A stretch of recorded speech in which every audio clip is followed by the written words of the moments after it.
What up, y'all? It's Vinny Cuz and my man Uber Jeep AZ right now, starting off the RideShare Garage. Welcome, and we thank you for joining us on this Wednesday night, the night after the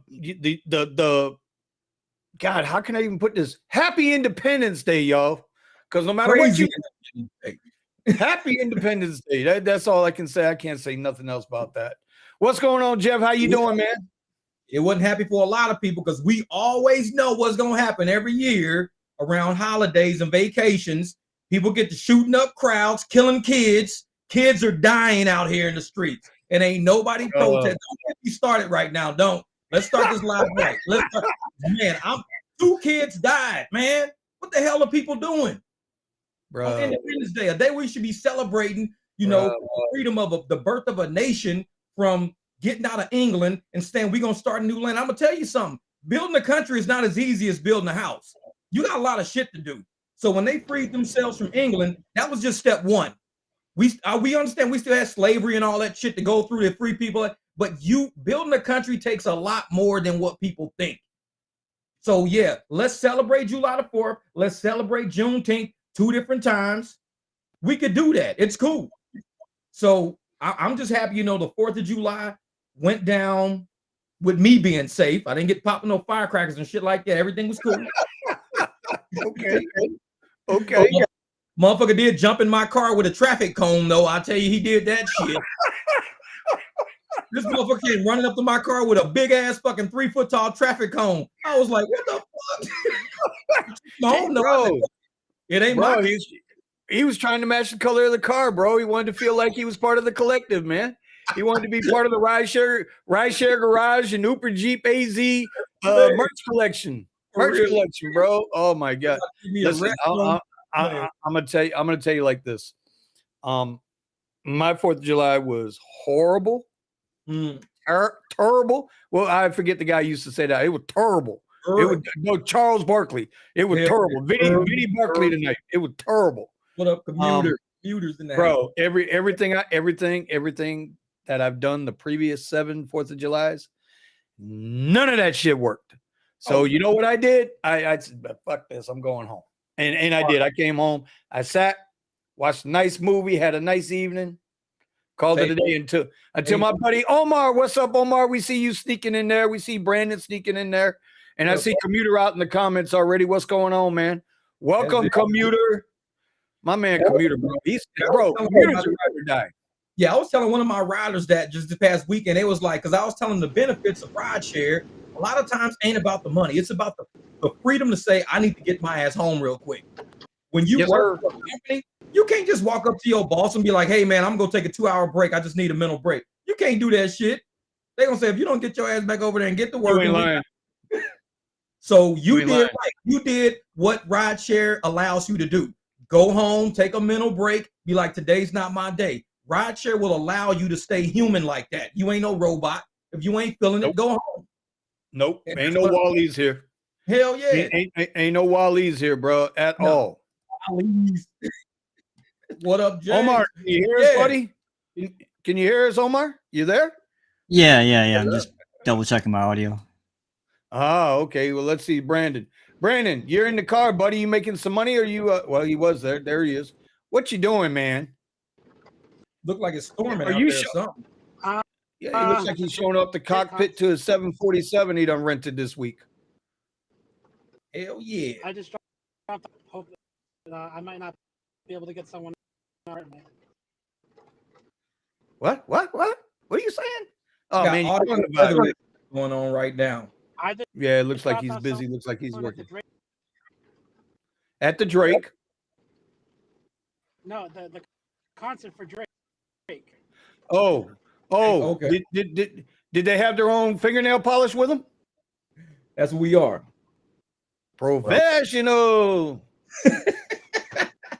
With 2 V's, goddamn it. I'm just trying to see if since he went to the Drake concert, if he had his own fingernail polish. Yeah, all right, Kiki's in the house. And tomorrow, Drake will be here tomorrow. Actually, FBI, open up. We got the queen in the house. if Drake's coming to concert in Phoenix tomorrow, I'm gonna be on the opposite side of fucking town because I ain't dealing with all that traffic. Y'all know Hey me. man, you ain't even wrong about that. Well, like Omar yesterday. 1 mile. Omar yesterday was he was giving me he was giving me a little heads up on the traffic. I had a private at 5:00. I had to rip from way north to way south to the airport, going on their little European vacation. But Omar was cool enough to send me some snapshots of the traffic and all the closures on the beach and everything. So it was I appreciate that, Omar. I don't think I got a chance to say that yesterday, but yeah, man. Listen. I want to hear from the crowd tonight. I want to hear from the chat tonight. I want to know how people did out there last night. I want to know if they had to change anything up, if they changed their normal strategies. Like I'm just curious because I know, like, I'm a little picky when it comes to what I'll do and what I won't do. But bruh, I was in the right areas. I think the apps. It was a feast for the apps. It wasn't a feast for the drivers. Only a handful of drivers really made out well, but they were taking bullshit rides to get there. I work maybe 5 hours a day. Each day I would work about 5 hours. Well, I was online for 5 because y'all know how I do. I was online for about 5 hours. Still cranked out over $200 in about 3.5 to 4 hours of driving. But that's because I was cherry picking the shit out of the system. I was getting $9 for a half mile because they'd offer me like $5.22 a mile or something like that, and the guy will give me like a $3-4 tip. So I was taking all short bangers. Motherfuckers sent me a $52 ride for 45 minutes. I canceled it. I was like, nah, I'm cool on that shit because that's a lot of fucking drive, and that was going away from my house. So that would be $26 a mile because it was an hour out and an hour back for $52. So I had to cancel that shit. I was like, nah, I'm not doing no $52 for 2 hours. I'm cool on that. If it was 52 for like 10 miles going around my shit, I did 44 for 11 miles. I got a video showing how I did 44 for 11 miles. Those are the rides I look for. So I was on my shit. I was on my shit. I just stayed away from. I was around the beach, but I didn't go onto the beach, and I just picked off people as as they were. My first ride was a Black XL again, and I was able to get to that Black XL because I was on the intercoastal side. If I was on the beach side, and I'd have been trapped. That shit was a disaster, man. Being anywhere, so. And then all of a sudden the map lit up. I'm really surprised. I was really surprised how much busier it was. I was getting pings. My last ride, I think, was from the airport, I think. No, I had another ride after that. But I did go north. And then I said, look at the queue. The queue is super low. And I was getting pinged up. Before I got to the queue, Rennie, I was getting pinged up before I got to State Row 84. So I had para on. We always, Brandon always talks about para. And I got to say, man, it works great. I put para on. And I had it set to $52 an hour. And I got a request for like $51.80. Like, it just declined that one request that I was kind of thinking about, maybe we would have took that ride. Nope. The next ride was the better ride. That took me down to Sunny Isles. I forget where. Somewhere down. Oh, North Miami. Dude had no luggage. I pulled into Terminal 1 and left. The app said, I have a screenshot of it. The app said like 32 minutes. It took me 20. So you just gotta, I just kept moving. And I was fortunate that it was busy. When you ran up into the airport, was it busy down there? A little bit. It looked like there were some late flights. I never went in the lot. Time? I hate that lot. I never go into that lot. I was getting pings from outside the queue. What time? What time was this? Let me check. After midnight. You know me. Oh well, shit, man, that don't count. After midnight don't count, man. We don't talk about what happens after midnight. We don't need to know about you and your pink tutu and G-string after midnight. Working Terminal 1 for tips. And hey, sorry, I was working while you were at home, comfortable. Because you got it made. Yeah, listen, bro. Hey, listen, I ain't gonna lie, man. Parked in her spot, and I'm just getting. When I tell people if you're from Jeff, I know you got a highway out there by you that no matter what time of day or night, is always packed. Right? I know you got a highway like that out there by you. I know Ron's gonna know exactly where I'm talking about in a minute. By the way, welcome Steven, the deactivated Lux Black driver. because he's not allowed to use Black Vinny no more. So we can't do the anymore. Black Vinny. All right. He took away my, but we got the guys in the house. Bro, the Palmetto, Ron, Omar. I dropped off at Miami International at 6:15. I was on the Palmetto heading north by 6:30. I swear to God, I did not see 100 cars going north with me the whole time till I hit I-75. None, zero, zilch. It looked like Hurricane It was like a Kira was coming through, and everybody done hauled ass and buttoned down the hatches. That's how bad, that's how slow it was. When I went through Weston, I came up through Pembroke Pines, got off at Hollywood Boulevard, right? Or Pines Boulevard, went west to Dykes, north all the way through Weston. Apps wide open, no requests whatsoever. And I kept checking X to see if X was busy. I got nothing. When I looked on my map, the map was clean and clear with no gray.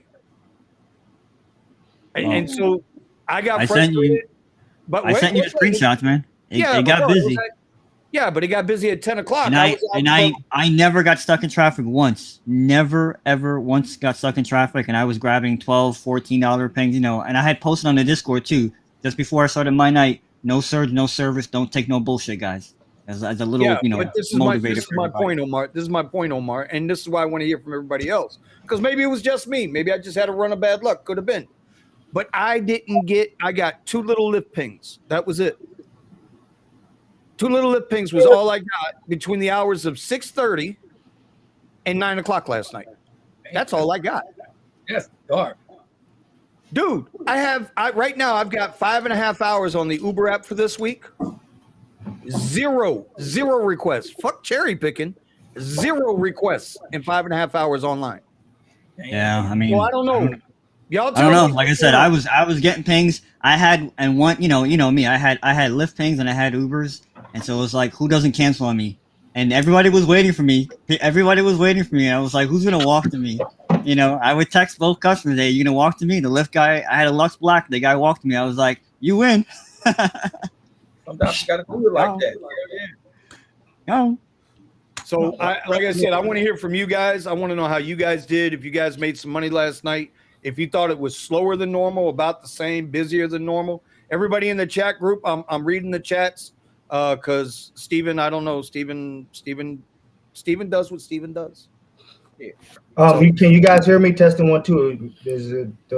Yeah, Ron. Yeah, Ron, we can hear you, buddy. Always got to ask. Make sure. I see your buddy Mario was down there beating your time down in Key West when you was down. So yesterday, July 4th, I decided to go down to the Keys, but Key Largo, drove through Alamorada, then eventually went down to the Keys.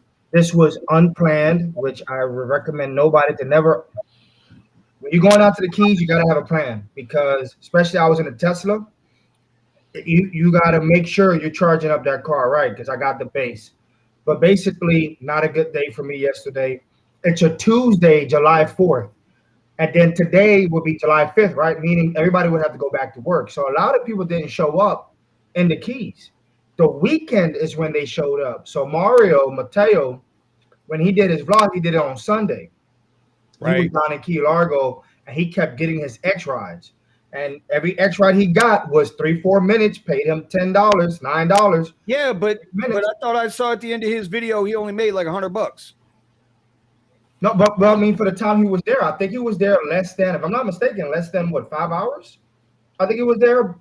Mario was down there overnight, bro. He went down there, the sun was up. When he came home, the sun was up. God damn it. No, that was a big light. I don't think he was sleeping overnight. I don't. Yeah, you better go back and you better go back and watch that video. I don't think, but real quick before we continue this, Jeff, I need you to remind us of this tonight. Lamont is dead right. Lux is back. Lux is back. Oh, Lux is back. That's right. I want to get back. I want to get back to that after we get done with Ron, because I need Ron to update us on what happened with Hertz. Right after we get done talking about 4th of July earnings. Yeah, I'm just gonna do everything in one smack because I'm gonna get out of here in about 30 minutes anyway. In about 15-20 minutes. But nonetheless, very bad day yesterday. I did the Tesla down in the Key West. That was another Tesla rental out there because I could see him. People love the car in Key West. I was getting tipped $3-4 here, but up in Key Largo, it was a little bit slower. So not a good day to do Uber and a Tesla down in the Keys. You got to really be strategic because there's not a lot of charges down there. So I didn't have a good day. Only $157 I did. Very bad. Over 9 hours. That's bad. To go into the Hertz update. So what I said last time to you guys that I was charged $811 for the extension for the month. And then I was charged another $864. So what they did was they took half of that money back. So they only charged me $434. So in total, it was $800. Then they took $400 away, and I'm left with $400. So then now, hold on, wait a minute. Time out. Now I know I got a Carroll City education. Okay, I understand this, but they got you for $1,660, and they only gave you $400 back. That ain't left you with $400. That means they still got you for $1,200. Or did I miss? No, yeah, exactly. So that's still there. I need to go to the office to figure this thing out. The next thing they did was yesterday. They charged me $529. And so what I found out is that they start charging me every week for charging. Whereas prior to what I was told by the office, the Hertz office, is that I will be getting a full bill for the month at the 4th week, not each week be charged. So yesterday I got charged $529 because of how many charging I did with the Tesla. Needless to say, Melvin says he got screwed by Hertz today at $766. WTF? My frustrations with Hertz is I still requested a receipt through their email that they gave us, Hertz TNC. They still haven't responded to that email. So I don't really know what's going on in Hertz, but I had talked to a rep that I knew who was actually leaving. She was actually leaving the Miami office. That is how I know they were charging me the electric charge for the week, not to the end of the month, because she said they updated it, but she was already leaving out the office when I was trying to get there about 5 o'clock. But nonetheless, it's a very frustrating situation to be paying all this money and then we have no idea what Hertz going through. It's not a good thing. So if I'm hearing you correct, I'm not laughing at you. I'm laughing at you, brother. 1600 they get you for 1660 they get you for. They give you back 400. Then they come back and bang you for another 520. So you still up $1,800 is what they've charged you total for 2 weeks. So you telling me that car is costing you what you're telling me? I don't know, Jeff. You were the accountant. Jeff. You got a calculator. You're quicker than I am. No, that's the number. That's the number. 9. Steven, I'm sorry, sir. I know White Vinny's showing up here. Poor trash from the Omar. You know where I grew up, Carroll City, straight hoodlums, right? We don't go to school. We go to the corner and sling our dope, whatever we do. Okay. By the way, drug dealers are the best CEOs ever. I'm just gonna put that out there. Listen, $900 a week for that fucking car, bro. Are you kidding me right now? Are you kidding me right now? They owe me 4. But yeah, that's the number. It's a bad number. The rate they run it at is $45,000 a year. That's more than I paid for my whole fucking BMW. God damn. That's fucking crazy shit. Oh, hold on, yo. Hold on, we got a super chat. Craig, thank you, baby. Thank you. Are you guys saying that Hertz renegotiated with you? Because I'm still kind of confused as to what you guys are talking about. Well, no, they attempted to strong arm me, and I told them to kiss my ass. It wasn't. I thought you paid for it up front and say, hey, this is a week. I have it for a week, or do you pay for it per day? No, it's supposed to be because it's through Uber, you get a discount off their daily rate. Okay, so you pay by the week. but you were paying your charging afterwards when the charging came through. It just so happened to be coincidence, according to what Ron just said, he's verifying it, that now they want to charge you that rate plus you're charging up front. And they're guesstimating, or they're throwing this number out at you. But if you don't use all that money for charging, how are they going to come back and charge you that same number again the following week? You haven't been reimbursed for the week prior yet. Come on, bro. This is some Ricky Bobby fraud. You smarter than that, Vinny. Come on, man. What do you mean?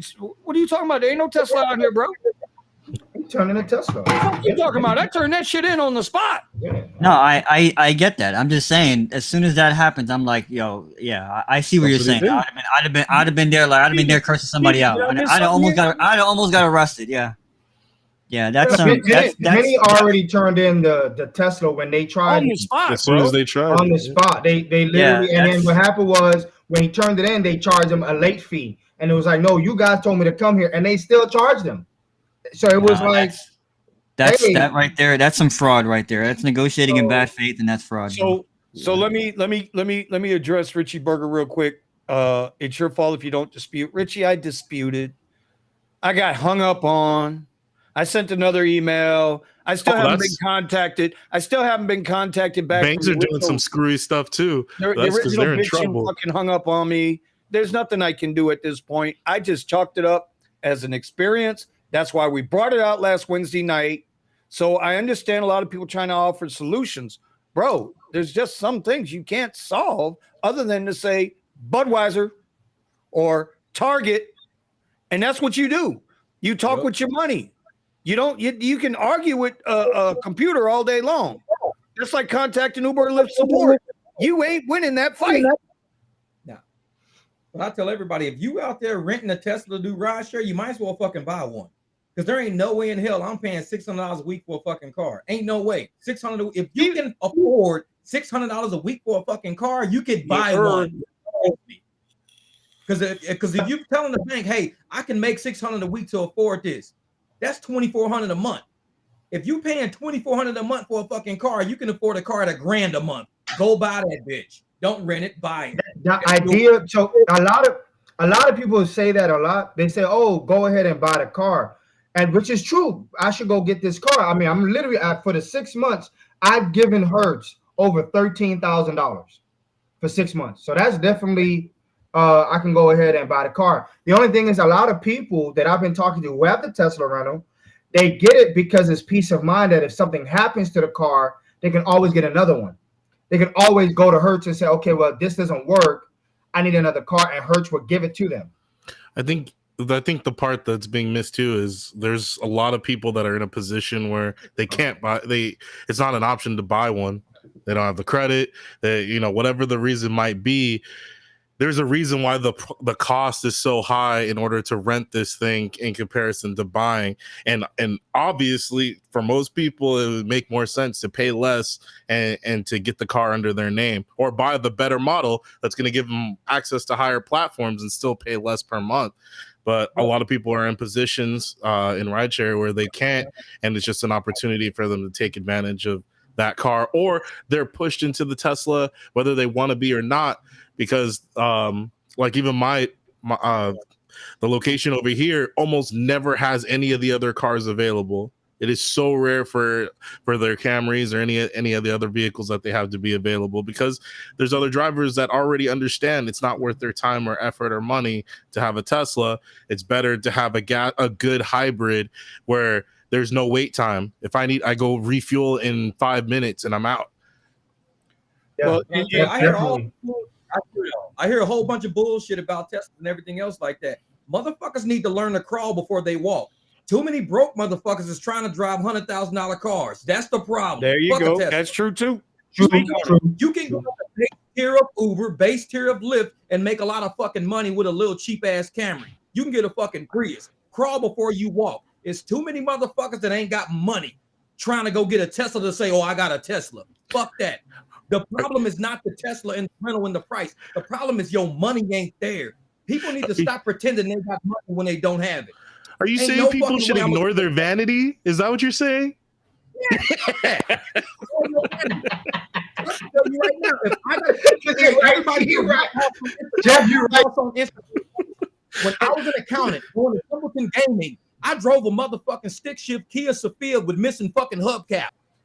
A Kia Sophia with missing hubcaps. My boss on Instagram will tell you this motherfucker. My boss on Instagram gave me $6,000 cash and said, Jeff, go get a better car. And I paid her ass back. On Instagram, I will put her fucking name on shit. She will tell you I gave Jeff $6,000 because this motherfucker was humble enough to come to a corporate job in a fucking Kia. He didn't give a fuck. I showed up with a suit with a Kia Sophia in the parking lot. And she said, go get a better car. I flew into Orange County on Wednesday night, bought a $6,000 Mercedes E320 off a motherfucker, drove that bitch back to Vegas. She gave me the $6,000. I don't give a fuck about no car. I'm trying to get this money. And these broke motherfuckers driving Teslas, wondering why I ain't got no money. Go get you a fucking car that's on your level and make money on these base tiers. Lyft, Uber X. Drive smarter with your fucking head. Because I was making good fucking money at that. Why the fuck do I got the raggediest car in the parking lot? Because that shit wasn't on my level yet. I had to crawl before I walked. That I wasn't there yet. And you got a whole bunch of motherfuckers out here in Teslas that can't even fucking buy ramen. I'm sorry, a Tesla is a nice fucking car. That's expensive. That ain't for you. Man, you tell motherfuckers the real. I keep it real in this motherfucker. Like I said, Christine Rogers is on my, well, she got married. She's on my IG. She'll tell you this motherfucker came with a dusty bird shit Kia Sophia to work every day. Jeff, and I gave him the 6G. She gave me the money and I paid her ass back. Jeff, I gotta be honest. Man. I gotta be honest, bro. I gotta be honest about something, homie. I know you're a little heated over there. You ain't wrong. You ain't wrong, man. But I can't see your about RideShare. I love it in a little Kia Sophia missing hubcaps driving down the road in the suit. I just can't see that, bro. Hey, if you ever went to the circus and seen a gorilla on a tricycle, that was me going to work every fucking day. He's a gorilla on a tricycle. Looking like motherfucking Mario Kart that bitch. I was like, this like a motherfucker going to work. Motherfucker sliding no banana peels in the circle and shit, dodging turtles like a motherfucker. I think, I think the issue. I was going to work. Oh. To Jeff's point, to Jeff's point, I think the issue is not having a plan B or a plan C and like going all in. I like having that idea and having that aspiration to go all in is a good idea. But like to Jeff's point, if you don't got it, man, and we see it a lot down here in Miami. People faking it and trying to make it down here, boy, real hard in Miami, man. So it's failure, right?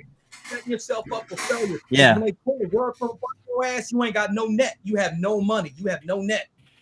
So you got to create that net first. Drive around in the bus shit. Do Uber Eats. Do DoorDash. Do the base tier. Do Uber X. Build up that safety net. So when you do get your shit, motherfucker, pull the rug. Call. I ain't hit the bottom yet, motherfucker. But that's what we say.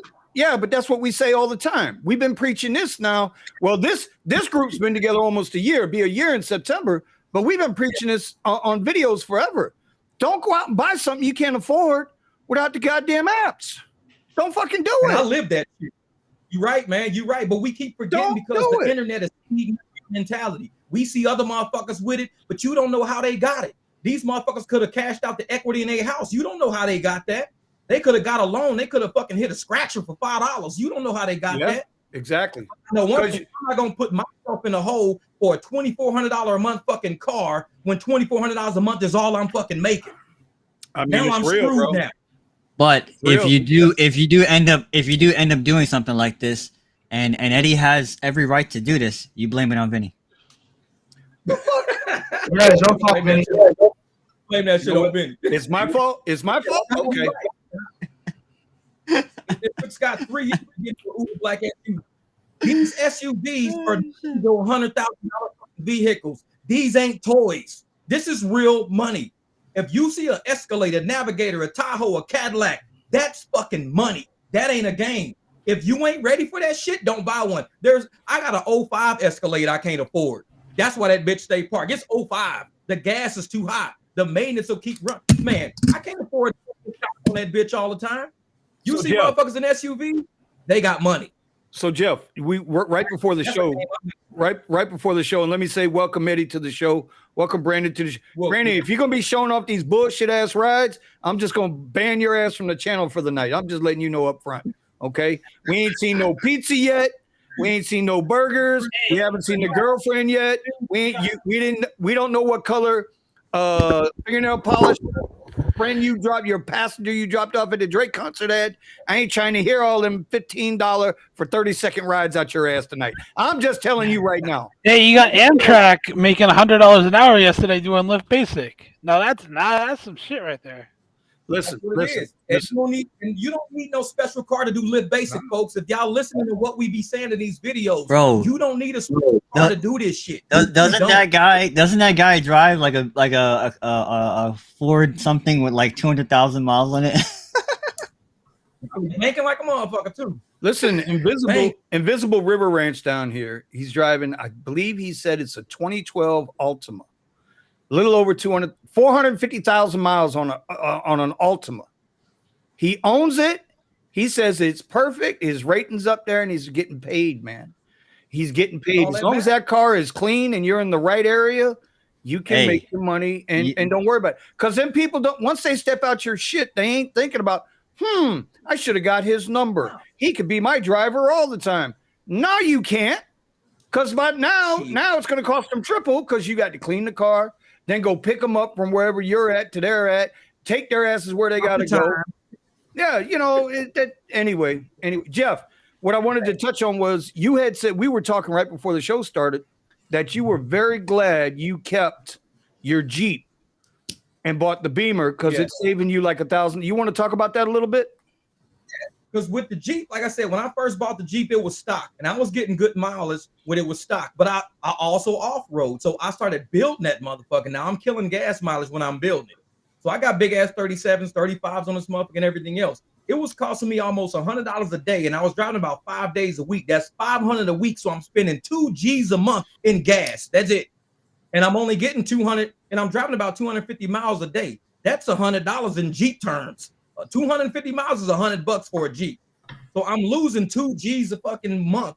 So I decided to go buy a $600 Beamer. $600 Beamer, $150 insurance. I'm at $750. $2,000 in gas versus $750. Plus, I'm only running like maybe $100 a month and $100 a week in gas.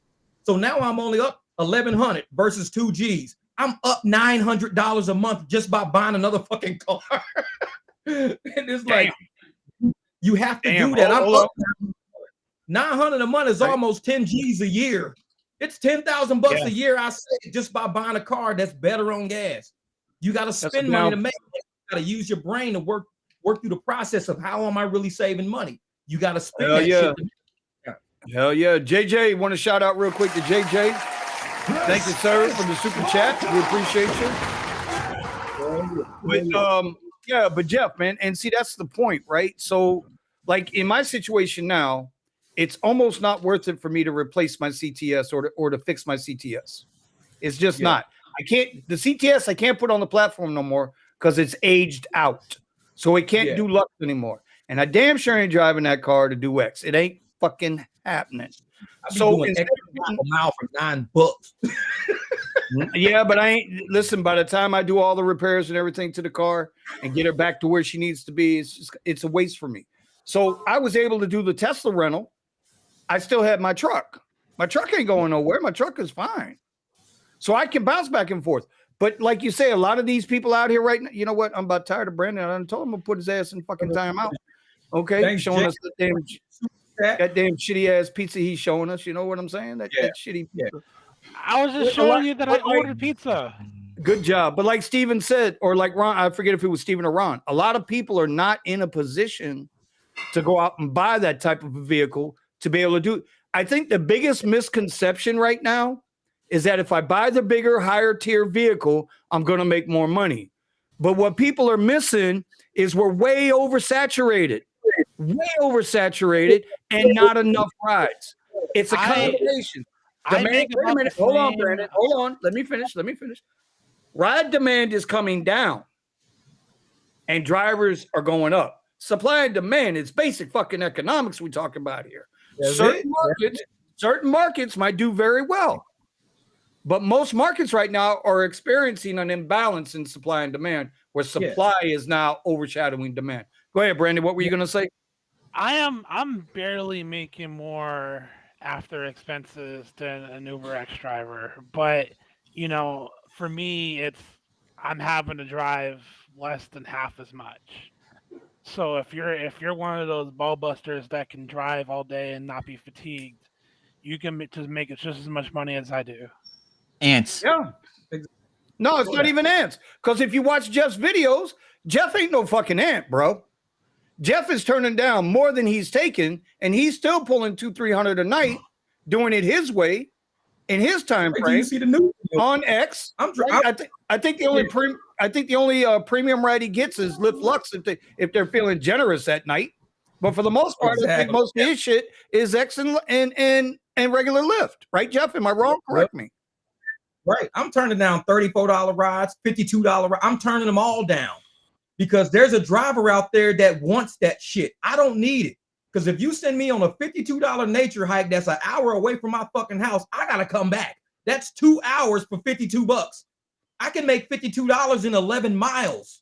Why do I need to go an hour to make $52? I could do that shit in 11 miles around my neighborhood. So I tend to, when y'all see my videos, that's me going in circles. I'm just going in fucking circles. And motherfuckers like, dude, how you making like $45 an hour driving like 10, 20 fucking miles?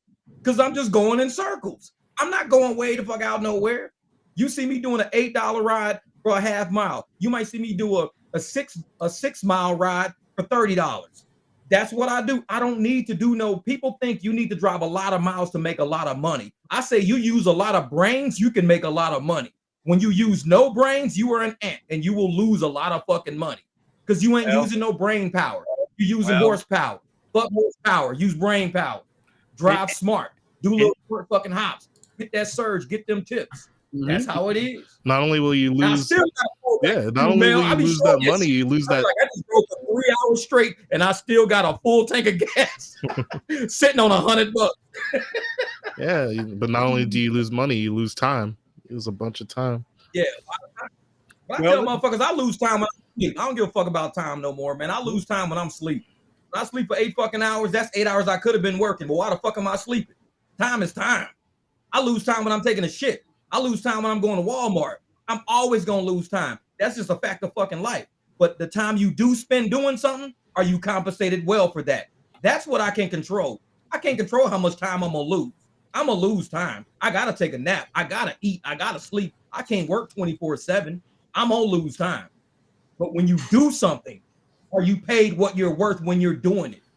That's the trick. Well, I think that comes down to personal preference. Are they willing? Do they want to be compensated? Let's put it this way. I think it comes down to if you think like the apps, active hour, or if you think like other folks, total time on hours, right? Because if you're dedicated to see, and that's the thing, that's where they get us with these fucking apps, right? Is because you can be online and doing something else. If you think about it, if you multi-app, run 2 apps. If I was just going to say, if you're multi-apping, right? Now, how do you got to factor in all that? Well, let's see. If I leave both apps on for 8 hours and I work 3 hours on one app and 4 hours on another, well, technically on each app, it's going to look like you only worked 3 hours, 4 hours, and you lost 5 and 4, right? But technically, you worked 8 hours and 7 of those hours you were active. Fuck, you only lost an hour. So I guess it just comes down to the individual, how they want to look at it. But that's up to each individual to decide.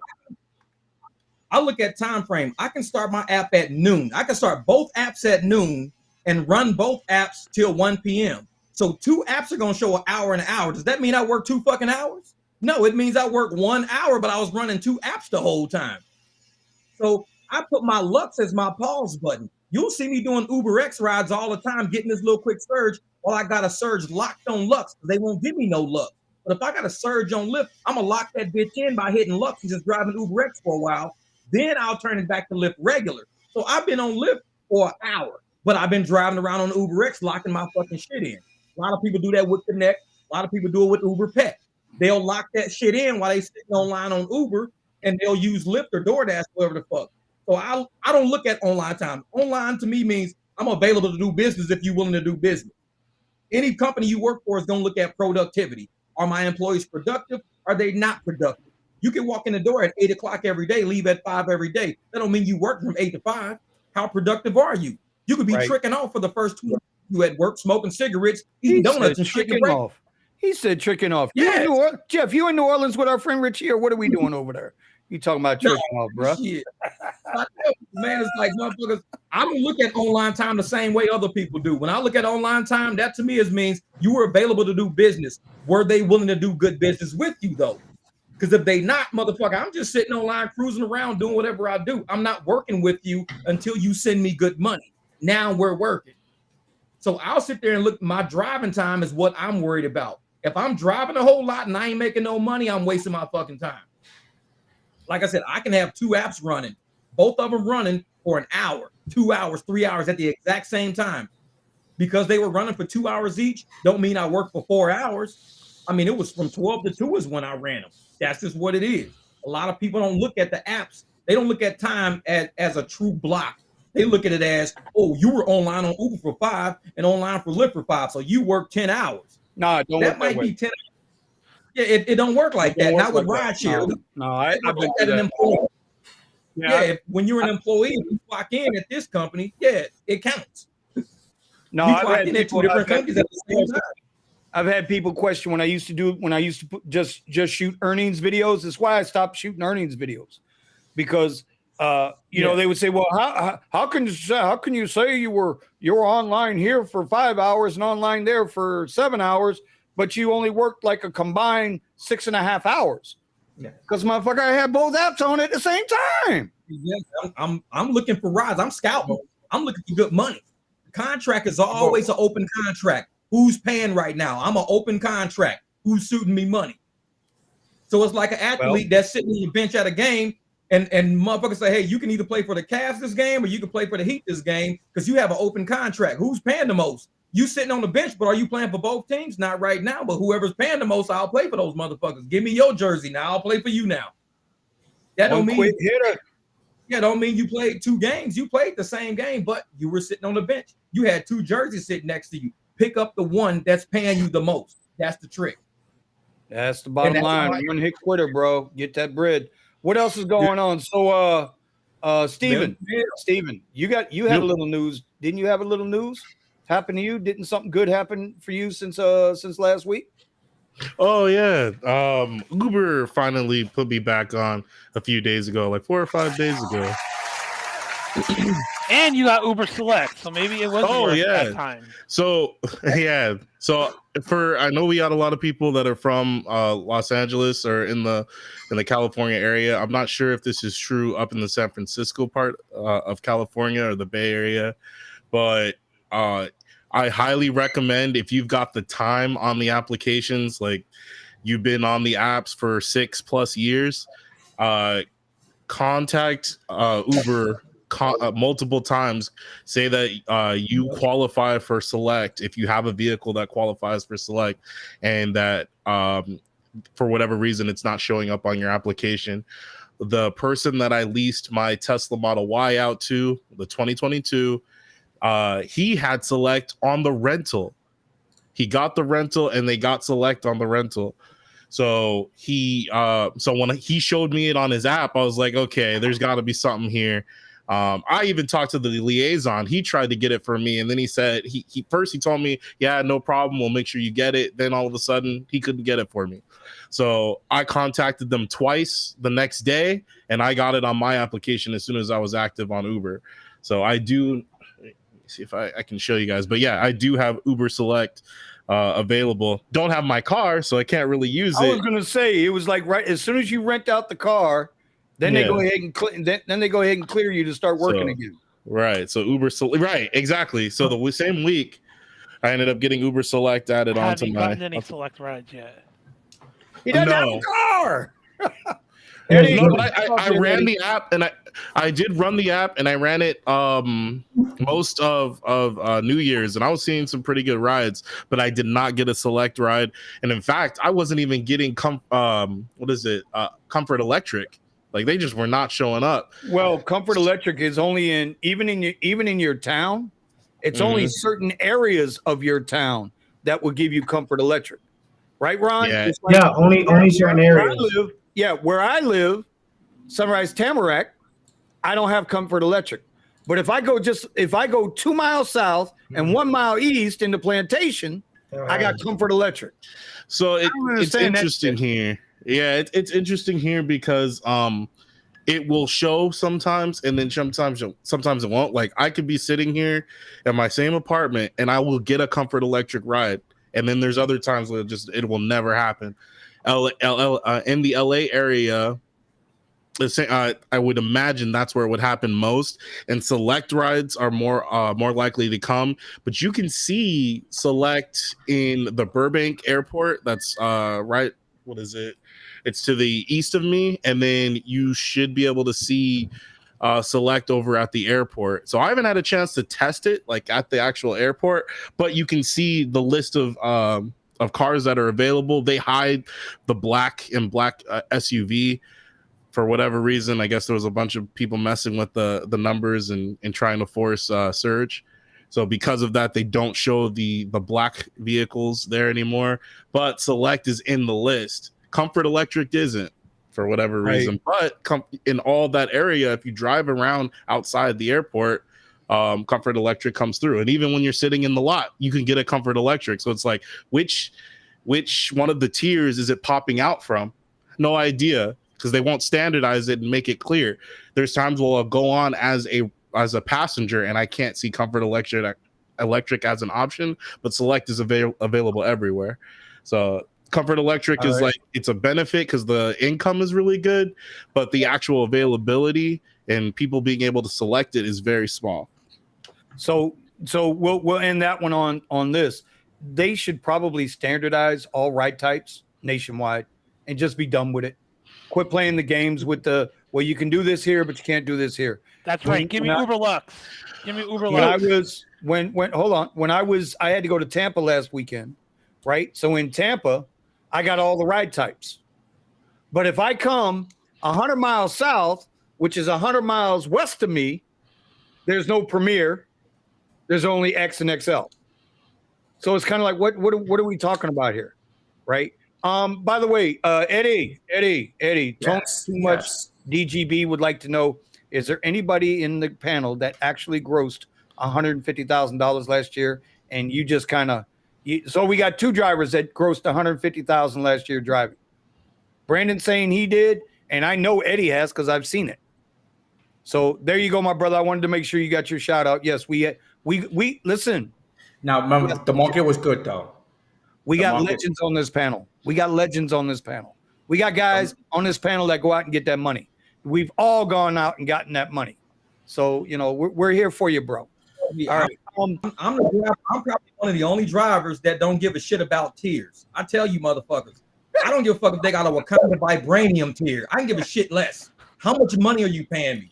I had Lux rides paying worse than fucking Lyft rides. Yeah. I've had Lux rides. I don't give a fuck about no tier. What is this, Wakanda motherfucker? Vibranium? You think I give a fuck about a blue, a purple, a green? I'm talking about this fucking man. Last night I was saying that a lot. Comfort wasn't paying. Yeah, Comfort was not paying anything. Well, if you sit down, $1.15 a mile. I get a fucking Uber X ride paying me $4 a mile. Right. I literally had an Uber X ride come in at $50 an hour. I was like, oh, is that a Select? And it wasn't. It was just an Uber X ride. $50 an hour. They mentally fuck with these drivers. They make you think, oh, this is like a video game. If we put you on level 6 with fucking, Mario Kart, 100%. and we put you on level 5 with Donkey Kong, no, these tiers don't matter. Look at the fucking money. People keep thinking, oh, if I get a Lux, I'm gonna get an amazing ride. So they leave Lux on. And I made that mistake many times. I would turn it on Lux and not turn it on Lyft. I'm missing all these good ass short ride offers. 2 miles for $11, 3 miles for fucking $14, all on Lyft, not even on Lux. But I'm missing all those good ass rides because I played the game. I played the tier game. Fuck the tier game. Play money game. Open all your motherfucking tiers up and be like, I'm here for the best money. Open everything. Because like I said, Motherfuckers will see the video I put out yesterday, plus the one I got coming out tomorrow, will show motherfuckers I'm doing a ride for $44 fucking on like the base tiers. I don't even get that shit on Lux sometimes. Lux will give me 24 miles for $32. I'm like, what the fuck? It's like, well, it's Lux. I'm like, if I go 24 miles, I better get like $90 because I could do that shit on Lyft. I could do a bunch of short rides on Lyft and get $90. So why can't I do it on Lux? Don't worry about them tiers, man. Fucking with y'all heads, man. They playing with y'all. By the way, Jenny Gangs, shout out to you, bro, because I hear you on this one. That last statement right there, and I've been looking to my guys in the garage to help me out with this. I have not been motivated to get out here and even attempt to drive, knowing that they just ain't shit out there. Now, Jeff, I got to give you credit in what you're saying, because the last time I just rented the Tesla, forget I only did 700, but I only worked 29 hours. They only worked me, total online time or total active time was only 15.3 hours, right? But those 15.3 hours that I was active paid me 47 and change an hour. That's it. On regular, and it was nothing but X. Like I think I had one Premier ride the whole time. Open everything, open all, but they'll limit themselves. And I made that same mistake. I would limit myself only thinking, well, if I stay on the upper tier, I'll make upper money. No, you limiting yourself. Keep them low tiers open, because you're going to find that little 3 mile. Like I said, I just did a trip on my video, half mile, almost $9 on the base tier. Tiers ain't paying that. I've done that. Yeah, man. All your fucking tiers, because somebody is requesting a ride somewhere that's gonna look real fucking good to you. And if you have that tier closed, you're gonna miss that opportunity. Open that shit. Because Lux was giving, I've been declining the shit out of Lux rides. And I show it on the apps. People's like, why don't you take that Lux ride? That was $22 for 17 miles. Fuck that. Because I can go 6 miles and make $30 on basic. So like, the fuck I want that Lux ride for? I ain't stupid. Don't play the tier game. That's how they fuck with your head, man. Keep all that shit open. I'm gonna be the different voice in the room and disagree with the person that said that they were in Austin and it was busy, but they didn't feel like driving. So what were you looking for exactly? I've been unmotivated too, but when I see it's busy, I'm now motivated to go and make the money. So it's one of those things you have to kind of weigh it out, like what your time is worth. Yeah, see what Brandon's showing right now. Brandon's showing it. See, Brandon, you got to stay flexible, man. This is something now that I mean, you know, one of the things everything Jeff's saying is awesome, but it sounds like it's really busy in his market, whereas in our market it's not busy. Even if you turn X, if I turn X on right now, I won't even get a request. So that's the thing. It's you have to weigh it out. When it's busy, you got to go get that money and not be like, well, I just want to go home and be comfortable now. No, if it's busy at 10 p.m., go do it. If it's busy in the afternoon, go do it. Just saying. I'd be fucking one at a time, guys. One at a time. One at a time. One at a time. One at a time. Okay, somebody won. I go to where it's not busy. I'm the opposite. When I see a whole fucking surge sitting somewhere, I know there's people in other areas that need a ride because ain't no drivers there. They're all flocking to that red dot. So I go opposite of the red dot. And that's where all the good little short bangers are. You be like, I just got to go to Circle K, $11 to Circle K and back. I just got to go to Walmart, $6 for 2 miles. Because all the drivers are where it's busy at. So who's dealing with all the people where it's not busy? Me. I'll take that shit. And they're like, Jeff, how do you always make like $200, $300 in like 5-6 hours? Because I don't drive where other cars are. Stay away from them. You gotta account for saturation of the market too. Because I will say this, where Vinny's at and where Omar is near me and near the east of Broward County, you will think that we would get X on short trips. Like I should be able to get a trip, like you said, from down the street from a Publix to their house, picking up a worker. And now for me, I got my own strategy, and I made a video on my strategy to get these trips, and it's been working for me for the past 2 weeks. But nonetheless, this trying to turn on X is not really much rides down here in this market. It is a lot of people here. Mind you guys, remember, in Florida, people move down here, and not only did they move down here to work, they also got a second job, which would be Uber or Lyft or some type of transportation company. We got a lot of people in South Florida that are renting cars, or they're using their friend's car or sister's car or whatever, and they're driving. And I'm not trying to make that an excuse, because this is one thing Jeff is talking about, is strategize. Get away from where the busy spots are, which is true. That's why I talked about the train stations. I know people tell me, hey, relax, don't talk about it too much. But I made a video. I showed it on my live. I'm like, look, I'm at the train station at 6 to 7 o'clock because I did my strategy. There are other drivers there too. They're getting their food. I'm getting my food too. And I have to keep going to train stations. Like every time I go to the train station, I'm going to another train station to get that trip. So it's adding up every time. So yeah, there's no excuse to say, well, yeah, it's saturated, but it is a lot of drivers out here. I gotta say, I mean, everywhere you turn, there's an Uber light in somebody's window. I don't know how many. I play a little game with myself. I'm like, yo, how many Uber cars can I count right now in this traffic? 10. I'm just saying. It's crazy when you're in your market and you see more Uber cars driving around than you see just people driving their own cars. Right. And that's what's going on here in LA. That happens a lot down here, Steven. Yes. I see Ubers and I see Lyfts constantly. If it's not a light, it's a sign. And I mean, the other day, what's so scary was I don't know if you guys know about cars, but I saw a Lexus LS500, a 2021. Yeah. That is the Japanese long body Toyota, basically. But that's a rare car. Driving Lyft with the Lyft symbol. And because Lux was like going away or whatnot. That qualifies for Lux on Uber over here. What happened? That qualifies for Lux on Uber over here. It's basically up there with the the Mercedes Benz and everything. It's basically an S-Class, a 7 Series competitor. I even see a 7 Series the other day. I saw 3 7 Series black with the Uber symbol in it, and that was like throughout last week. I was perplexed. That's a over $70,000 vehicle. Look at how many cars he's got. I'll give you a better one. I'll give you a better one, Ron. I was dropping off at the casino, and I saw a red Ford F-150, or maybe even a 250, and dude was trying to pick people up. Had an Uber sticker on, in a pickup truck, yes, and was doing loops inside the casino, trying to get a ride. I'm looking at this mofo like, no. No.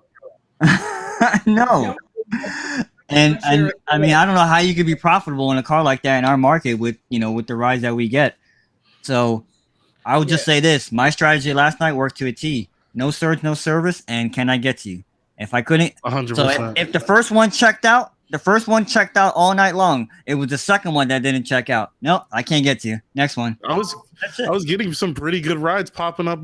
Like I said, I didn't expect that Uber X and like I'm sorry, let me look for his name. Now the tier does matter because I'll never drop down to X. I'll never drop down to X because it doesn't pay well down here. It may pay well in other markets, but it doesn't pay well down here. So tiers do matter for me. That's fair. I'm just based off of my own experience in LA. I can't say for everybody, but having all my tiers open, just like Jeff said, it's like you're gonna come through. You're gonna get one of these X rides. At least in my experience, X ride that's paying at the $50 an hour rate. All right. Well, Eddie's a good example. And I know, Eddie, we're not ignoring you, brother. Wake up. Wake your ass up with your steak and eggs ass over there. Did you see his carnivore diet video he put out today? Looking all cute. Hey, carnivore's sweet. Carnivore. My mind got so clear on carnivore, bro. Don't get me started. Listen, Eddie opens up to all tiers on both platforms. Yeah. And you made fun of him for that. Yeah, I still gonna make fun of him for it, but that's not the point. I ain't got to pay his bills. You see what I'm saying? I don't have to pay Eddie's bills. Eddie's got to pay Eddie's bills. Okay, so you shouldn't have to pay his bills to make him buy that Cadillac to do accent, bro. You're out here fucking mind. Wait a minute, you didn't get the caddy because of me. You didn't get the caddy because of me. No. I got the caddy so I can still go, so I can do all the tiers and not suffer the consequences of those low trips. Thank you. Talk on that, because that's what. By the way, no, it's Vinny's fault. No, Eddie, don't be nice. Vinny forced you to get that XT6. Yeah. Yes, he did. Yeah, Eddie's being nice. I like the Yeah, for real. Speak on that truth, okay? Yeah. You see what I'm about to do to these dudes? You know what I'm about to do to these dudes, right? You see what I'm about to do to them? Hey, relax, Vinny, relax. I had a choice, and I needed to open my options. Don't make me grab the other one sitting there. Very, that one would not be nice. Very limited with the Tesla. Very limited. It's only a 5-seater. Can't do much with a 5-seater. Can't really do a big large deliveries. Can't do other apps in it. Can't deliver medical equipment if I wanted to. Can't do like a large Home Depot delivery. Can't do any of those. With the XT6, about the same price as the Tesla, but I got more room. I need it, so I can still go out into other apps. Like right now, dude. If I didn't have the XT6 right now, I'd be screwed big time. I got that room, and if I gotta go to VHO and get one of those Home Depots, dude, I can fit a couch back there. I picked that baby up, put it right back in there, deliver it, make about $100, and that's it. Hey, Eddie, listen. With the door open? Eddie, listen, Eddie, blink twice if you're in danger, because there's obviously someone sitting in front of you holding a gun to your head right now. Because you sound like an advertisement. He sounds like an advertisement, like he's reading this off of a piece of paper that Vinny sent to him. Yeah. I'll stop that script real quick. Jeff, how am I getting blamed for all this shit, Jeff? I need some backup here. Jeff, it was you, me, and Eddie started this damn thing. God damn it. Okay? It was you, me, and Eddie started this damn thing. Ron got me on YouTube. He twisted my arm and got me on YouTube. But y'all put me in this damn garage. I need somebody to back me up. Got it. Mm-hmm. You ain't shooting nobody. See, and I got it. Like a lot of us, I know we talk about the saturation of the market and everything like that. But as we, being professional drivers, who we are, I don't give a fuck about no weekend warriors. I really don't. I don't think they can outdrive me when it comes to customer service in the market that I know. Yeah, true. So I welcome them to try. They gonna fuck their car up. They gonna tear that shit up. They can't work on their car, so they gonna all profits they make are going right back into their car, and they're gonna realize RideShare is not for them. I'm a professional at this shit. I know what I'm doing. So I welcome them to come try RideShare. And those are gonna be the same motherfuckers whose car. You know how many people I pick up with broken down cars? Motherfuckers like, man, my car fucked up. I put down cars because this is the shit I do. How do I log 70,000 miles a year and my cars ain't never broke down? I bought my BMW with what, 36,000. I'm at 90,000 now, no problems. Bought the Jeep with 100,000. I'm at 256,000, no problems. Same time frame. You know how many motherfuckers with broken down cars that used to do delivery or RideShare or something else I'm picking up now? I welcome you to try this shit because this is what I do. We're not some weekend fucking. It's like going to the NBA and you scared to play against motherfuckers who play at the park on weekends. I guarantee LeBron will take all the motherfuckers out. You can play ball at the park all you want on the weekends. You're not fucking with LeBron. You might play basketball, but not at that level. You might do RideShare, but not at that level. We're at different levels. I touched the rim one time. Like I said, where was you at? Toys R Us? Was you at Toys R Us in the baby department? Talking about touching the rim. It was Christmas. It was Christmas. I was like right there, and I was like, Puerto Ricans can jump. And I touched it. I touched the rim. Hell yeah. If you know what you're doing in RideShare and you scared of some motherfuckers doing W-2s that do this shit on weekend, you're not real for this shit. Because they not built for this. That's why they fucking they shit up. We're built for this. We do this shit professional, full time. This is what we do. So I welcome they ass because they're gonna have flat fucking tie rods, struts gone the fuck out. Every dime they make doing this shit part-time, it's gonna go back into their car. It's a zero-sum game for those motherfuckers because they don't know what they doing. They gonna fuck around and realize they don't know what they doing 8 months down the road when now they taking out loans to fix a fucking car they use for RideShare that they should have never did. This is what we do. I ain't scared of them motherfuckers.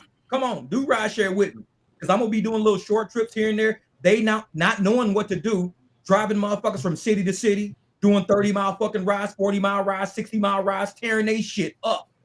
And the whole time, I'm just kicking back, taking the motherfucker around the corner to the store. And as soon as they shit get fucked up, man, I'm glad you picked me up. My car, I just blew the engine. My car just overheated. Thermostat went out. Timing belt fucking jumped. Guess what? Your ass probably shouldn't have been doing RideShare. You got a W-2. That's what you do. It's not what you do. We're different. Man. We're different. How you on RideShare drivers? A lot of people don't. Was that all right? So real quick, let me get some housekeeping out the way. Jeff, let's see that shirt. Upper left-hand corner, I got Jeff's QR code, man. If y'all want to get some of these custom professional shirts done, custom by Jeff himself, scan that code up in the left-hand corner. These codes will rotate out. Okay. Next, I gotta let y'all know about Kira's ebook, man. If y'all know somebody who's doing DoorDash, Uber Eats, if they really want to make money, there are enough testimonials on this book already.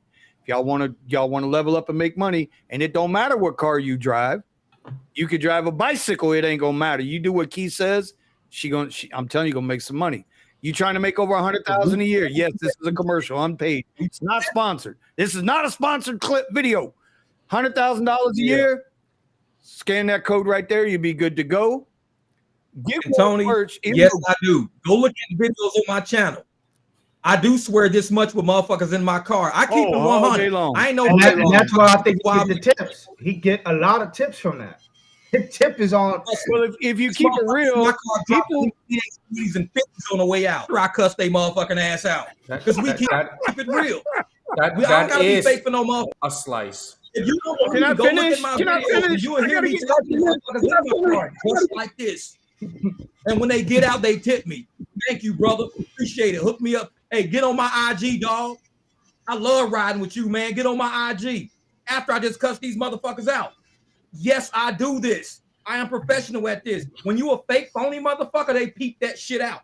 When you real and they can tell you real, they want to fuck with you. And that's just me. It's a lot of fake ass motherfuckers out there. Jeff is on fire tonight. Jeff is on fire tonight. Don't make you no professional driver. You a phony motherfucker trying to get money. I keep it like this all day.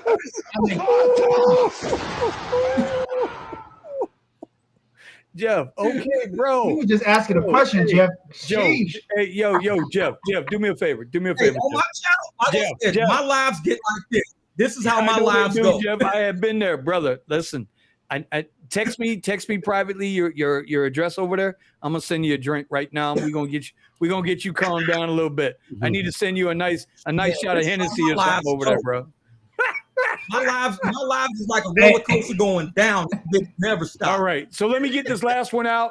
All right, so in the upper left-hand corner, if you're a fan of the Gig Wars official, there you can scan that code up there. You can get into their merch if you're looking for a shirt, hat, things like that. And then the big one at the bottom, well, that's the RideShare garages. We got shirts in there for everybody. And the ones that's coming right now is the Cray Cray. The Cray Cray collection is coming. We got a shirt for Brandon in there. We got a shirt for Jeff in there. We got a shirt for Steve in there. We got a shirt for Eddie in there. We're working on Ron's, and I don't know if I'm going to give Omar a shirt yet because we don't want to get into kid sizes around here. You know, Omar, he shops in the kids section. Kiki, mine's is simple. Mine's is going to say no sirs, no service. It's simple. Well, there you go. There you go, Key. There you go. Oh, what? Cray just heard that. Cray just heard that. She didn't hear. I thought Eddie, didn't we talk about the Cray Cray collection yesterday or the day before yesterday? Didn't we talk about the Cray Cray collection? That we had something for Cray Cray, yeah. Yeah, she's gonna have her own collection in the RideShare garage. Cause she's, you know what? Let me tell you something. Not only does she hustle, man, she took Kiara's book to heart.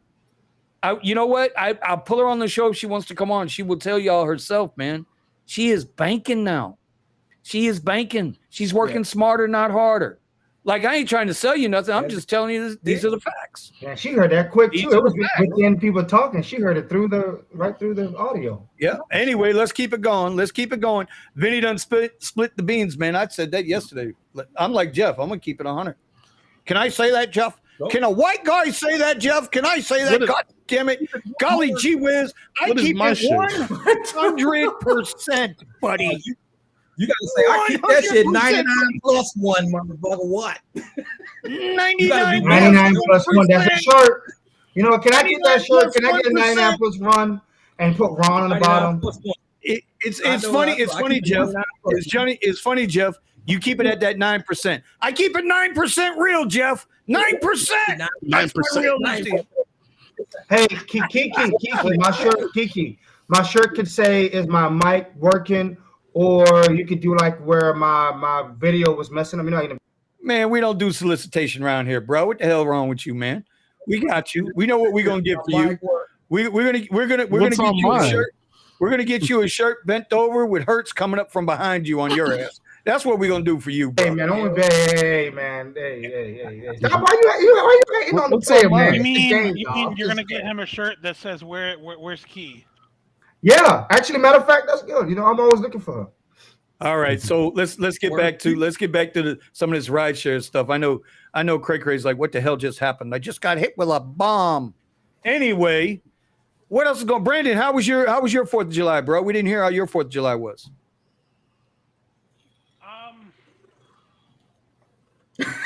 He's gotta chew. Let him chew. Your mic, bro. He's got a big pepperoni dip in his mouth. We can't do that. He's like about to choke on himself over there, no, bro. Save him though. What if he choked? No, I need him to swallow. He's got a big sausage. Whoa! Pause. Swallow. Pause. He just said the hell with us, bro. Oh man. Eddie, how was your day yesterday? How was your day yesterday, Eddie? We'll come back to Brandon when he gets done eating. 500. Oh, that shit freaking sucked so bad. Brandon, you did like 500 yesterday? Who are we talking about? Who's talking now? No, Eddie was talking. Let Eddie talk. All right. Yesterday was a really, really sucky day. Morning, I got 2 rides for the airport. They were about $45 each one of them, so I made about about 80, but with the tips and stuff because it was a holiday, it came to be like 100 and something.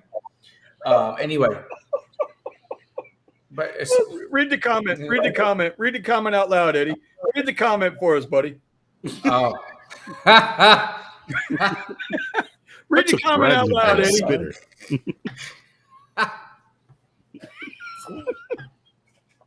This is the RideShare Garage. We talk about RideShare, guys. This is PG-13. Yeah, okay. Ron, you ain't never had nobody give you a ride and then spit when you're done with the ride? What the fudge, man? Wow. What is going on today? Time to put the kids to sleep. Time to put the kids to sleep. Can you put the kids out the room? This is becoming from PG to PG-13 down to some other numbers. Oh, listen. Oh, no, it's past PG-13 already. Did y'all not hear the Supreme Court? Or with the judge in I forget what the hell state, Illinois, no, Missouri. You hear what the Missouri judge said yesterday? The ruling he handed down? No. Yeah. That the federal government was no longer allowed to send. Yeah. You guys want to know why on YouTube it's allowed now to talk about the rigged elections?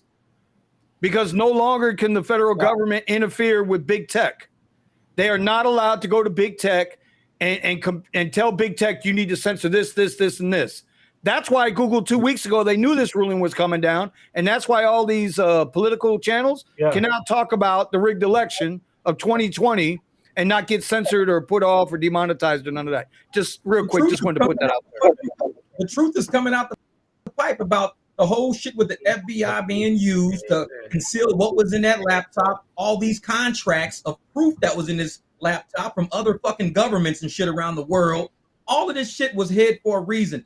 That's why they didn't want the truth about the laptop to come out, because that would have showed the American people you were dealing with a fucking crime family. That's what it would have showed. Can Eddie finish his story, please? Yeah, he can if he can get it out his mouth without spitting. Go ahead, Eddie. I thought it was Brendan was the one. Okay. But no, it was sucky 2 rides in the morning. And the rest of the day, it just died. It came to a point where I would sit there for about an hour before I got some cheesy ass ride. So I cut the day short, came out. I was checking my app, but I was getting freaking no signal. I was even having a hard time texting Vinny of what was going on. But the app was dead. It didn't show any surge or anything like that before the event started. But shortly after the event started, when I turned the app on, still was not getting no signal. Dropped my daughter off, and then boom, I turned that baby on. It was surging all over the place. I took a couple of rides. So I made about $180 that day, but it was not busy for me. I had to stop driving. It truly sucked. Truly. Who the hell's got the buzzsaw going in the background? My bad. They're working on something outside. Oh no, then you're fine. You're fine. I was just hoping it wasn't Ron over there with his vibrator. Okay, we're good. We're good. Hey, hold on, man. Hey, I'm not gonna let you run over me on this dang line. Hey, guys, hey, don't. Vinny's hating on the player. All right, I can see why. I see something going on. You know, I'm over here having a good time with the queen. Maybe that's a little confusion. Hey, we don't need to know what you're doing with that rubber doll from the place over there next to Scarlett's. Listen, hey, I'm broke. Hey, I'm broke, man. I ain't got time to go get no rubber doll, man. It's okay. Soul Seekers. Just make sure you clean it before you give it back, okay? That's it. No if you have a blindfold on, does it matter?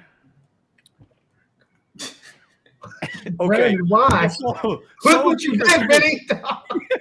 I didn't do this mess. I ain't the one that said he never took Brandon for a spitter. I don't want to hear that shit. Okay, the 4th was good. I made $250, which used to be my minimum a month ago before the slowdown after Memorial Day. Been doing this for 5 years. 5 years, fellas. I made $300 a day. I called it quits. Wow.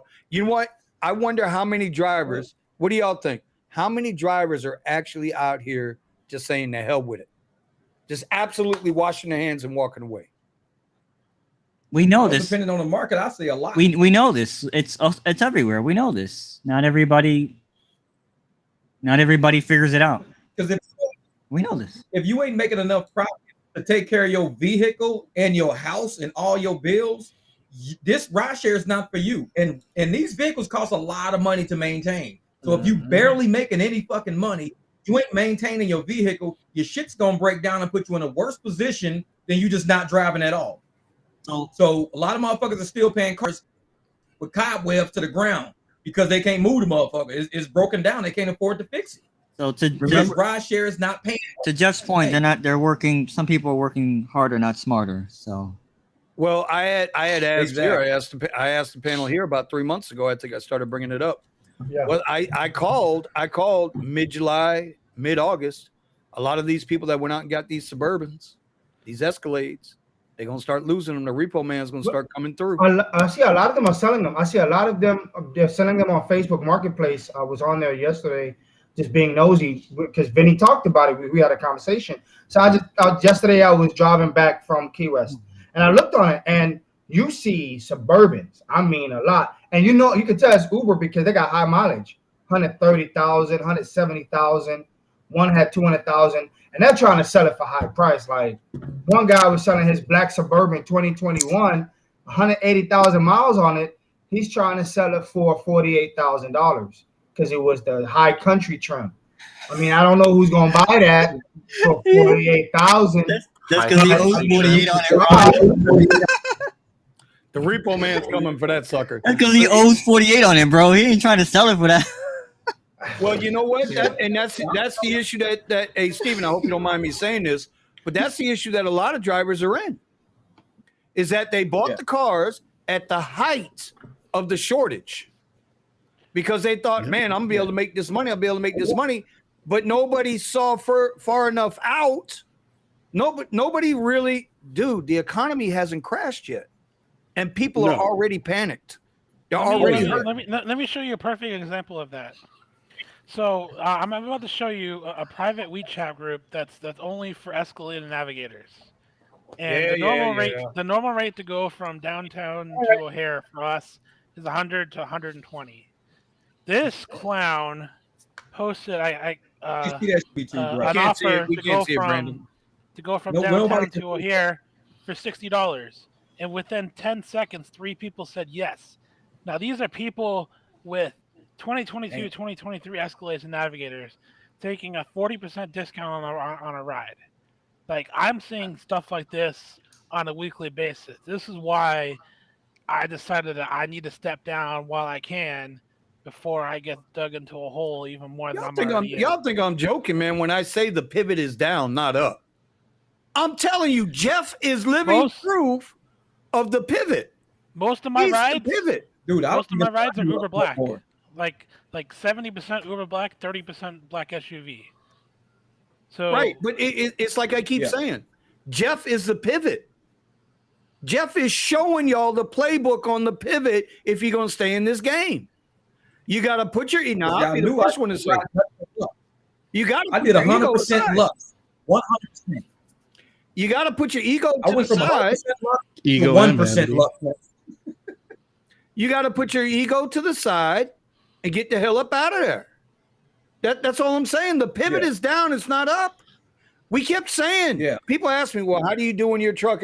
Listen, I've had some banger ass weeks, $2,000 weeks, $2,200 weeks, $1,500 weeks, $1,200 weekends. I've done it. We've all done it. But I hate to sound like a preacher, but it's the truth. These apps will switch up on you quicker than a woman leaving you for a millionaire. And that's saying something. A good Mr. Gambit saying it. Right, repo deals. Because a lot of people getting their shit repossessed. You could be a spotter and make a ton of fucking money. Instead of you picking up people, go find cars that need to be repoed and you get a cut of that shit. Go find out. Just drive through a parking lot. Go talk to a repo person. Say, how can I be a spotter for y'all? Like, we give you a list. You tell us if you can find these fucking cars. That way, at least you can make fucking money. All these motherfuckers is gonna be getting their shit repoed. Be a spotter. You out there any fucking ways. You doing food delivery? Do food delivery in that area. And as you delivering, be a spotter. You making money on money. I delivered a hamburger and spotted the fucking repo. Make money on money. It's the way to do it. Yeah, listen, without a doubt, and a lot of us are going to have to learn that lesson the hard way. But I'm saying, if you're not subscribed to Jeff's channel, you need to check it out. Actually, I'd like you to subscribe to everybody's channel here, even the pressure washer cleaner. He's got some really good content on there, But I'm just saying, the pivot is down; it's not up. And then bring that pressure washer inside. And when you make that pivot, you better be in what the most fuel efficient, maintenance wise across the board, whatever car you think that is, whether it's a Beamer, whether it's a Prius, whether it's a Model 3 Tesla, whatever it is, we can all go back and forth. What's good, what's not, what's good, all that's bullshit. Okay. What's important is that your numbers make sense at the end of the week and you can make your numbers. That's the bottom line. 7 years I've been doing this part-time. I ain't never got a raise. The only time I ever made more money driving is when I leveled up in platforms. That's it. Congrats, Vinny. They ain't giving out raises. They ain't giving out raises, bro. Yeah, but the only reason, but Steven, if you've been around me long enough, the only reason I leveled up to the SUV is because of my driving business I had going at that time, or I'd have never done it. Ron will tell you that I would have never done it. Yeah, I remember you were looking for which one to get. Was it QX or was it the Cadillac? But you had got the Cadillac because the thing was with the Cadillac, people love the Cadillac. That basically absolutely regardless of what year you have. You can have a 2015 Cadillac Escalade. People would rather get in that car than a 2023 Suburban. Mm-hmm. Y'all don't realize, if you've never driven, Eddie, you can speak to this. If you've never ridden in one of these XT6s, you really don't know. That is the best private car to drive. It really is. Ron, you've been in it. Ron's driven them. Ron has driven them. Let me tell you. Our company had them. We had them. You can't beat two vehicles you can't beat in this game if you're going to be willing to drive all platforms. Please don't say the Q60. The QX60. Because of their warranty. Eddie just don't like the QX60. It doesn't matter whether you like it or not. QX60 from black. Yeah, they're moved into that market too. Here, so it don't bother us anyway. But what I'm saying is you can't beat that that unlimited warranty that comes on those QX60s. I don't know if you know about that warranty on that QX, bro. If you buy a used, you buy a used, I think it's like 12,000 or 15,000 miles. If it's a certified QX60 from an Infiniti dealer, you can purchase an unlimited bumper-to-bumper warranty. Unlimited mileage. You run that bitch to 1 million miles, and they will replace. We know somebody who had their entire engine and transmission replaced in their QX60. Didn't cost them a dime. No, it cost them the deductible. Well, okay, so whatever his deductible was, $500, $1,000. But we're talking about a $13,000 replacement here. No, I have zero deductible. Zero.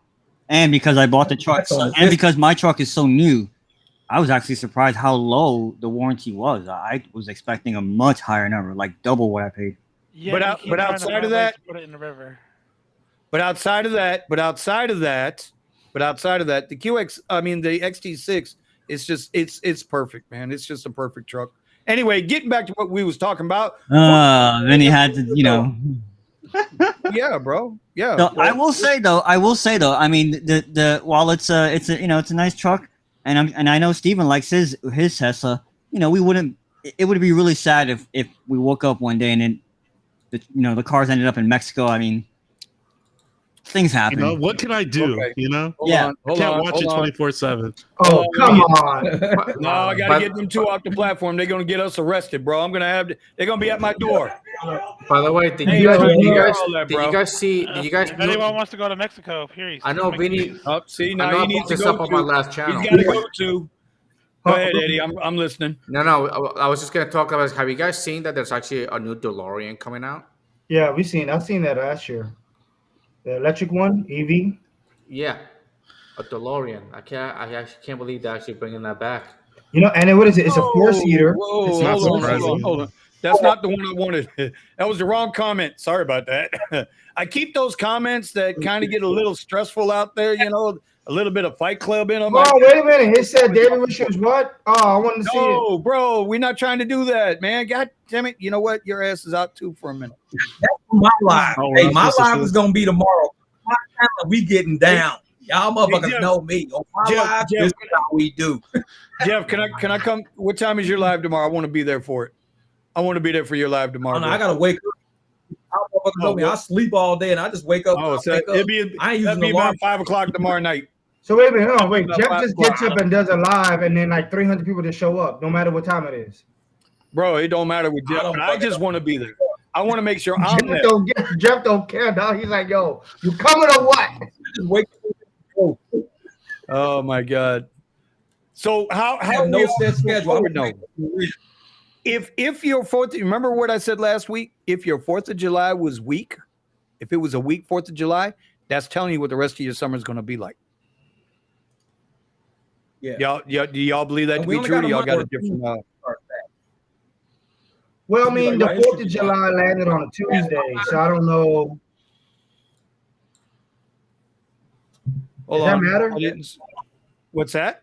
4th of July landed on a Tuesday, which is mostly. Well, I don't know how the weekend went. I don't know how the weekend went because I was in Tampa, and I was supposed to go try to get a hold of Thomas Lyle out there, but I was just too damn tired. By the time everything was over, man, I went to my daughter's house. I fell asleep right there watching I don't even know the name of the movie. So let me ask the panel, what happened on the weekend? How'd you guys do on the weekend for those who drove? I did. It was a slow weekend here, Ron. All right, so then I didn't drive on a weekend like that. Because I went to my friend's house for barbecue for July 4th. So then, yeah, I mean, if the weekend was slow and then Tuesday was slow, damn, the rest of the summer, it's gonna be a hot, slow summer. We've been saying that, Ron. Come on, we've been saying that down here, man. You know how it is down here, bro. It's bad. It's real shit. I told motherfuckers last fall. I made videos when the motherfuckers was talking about striking. I said, get out and get your fucking money because rainy day is coming. Summer is rainy day.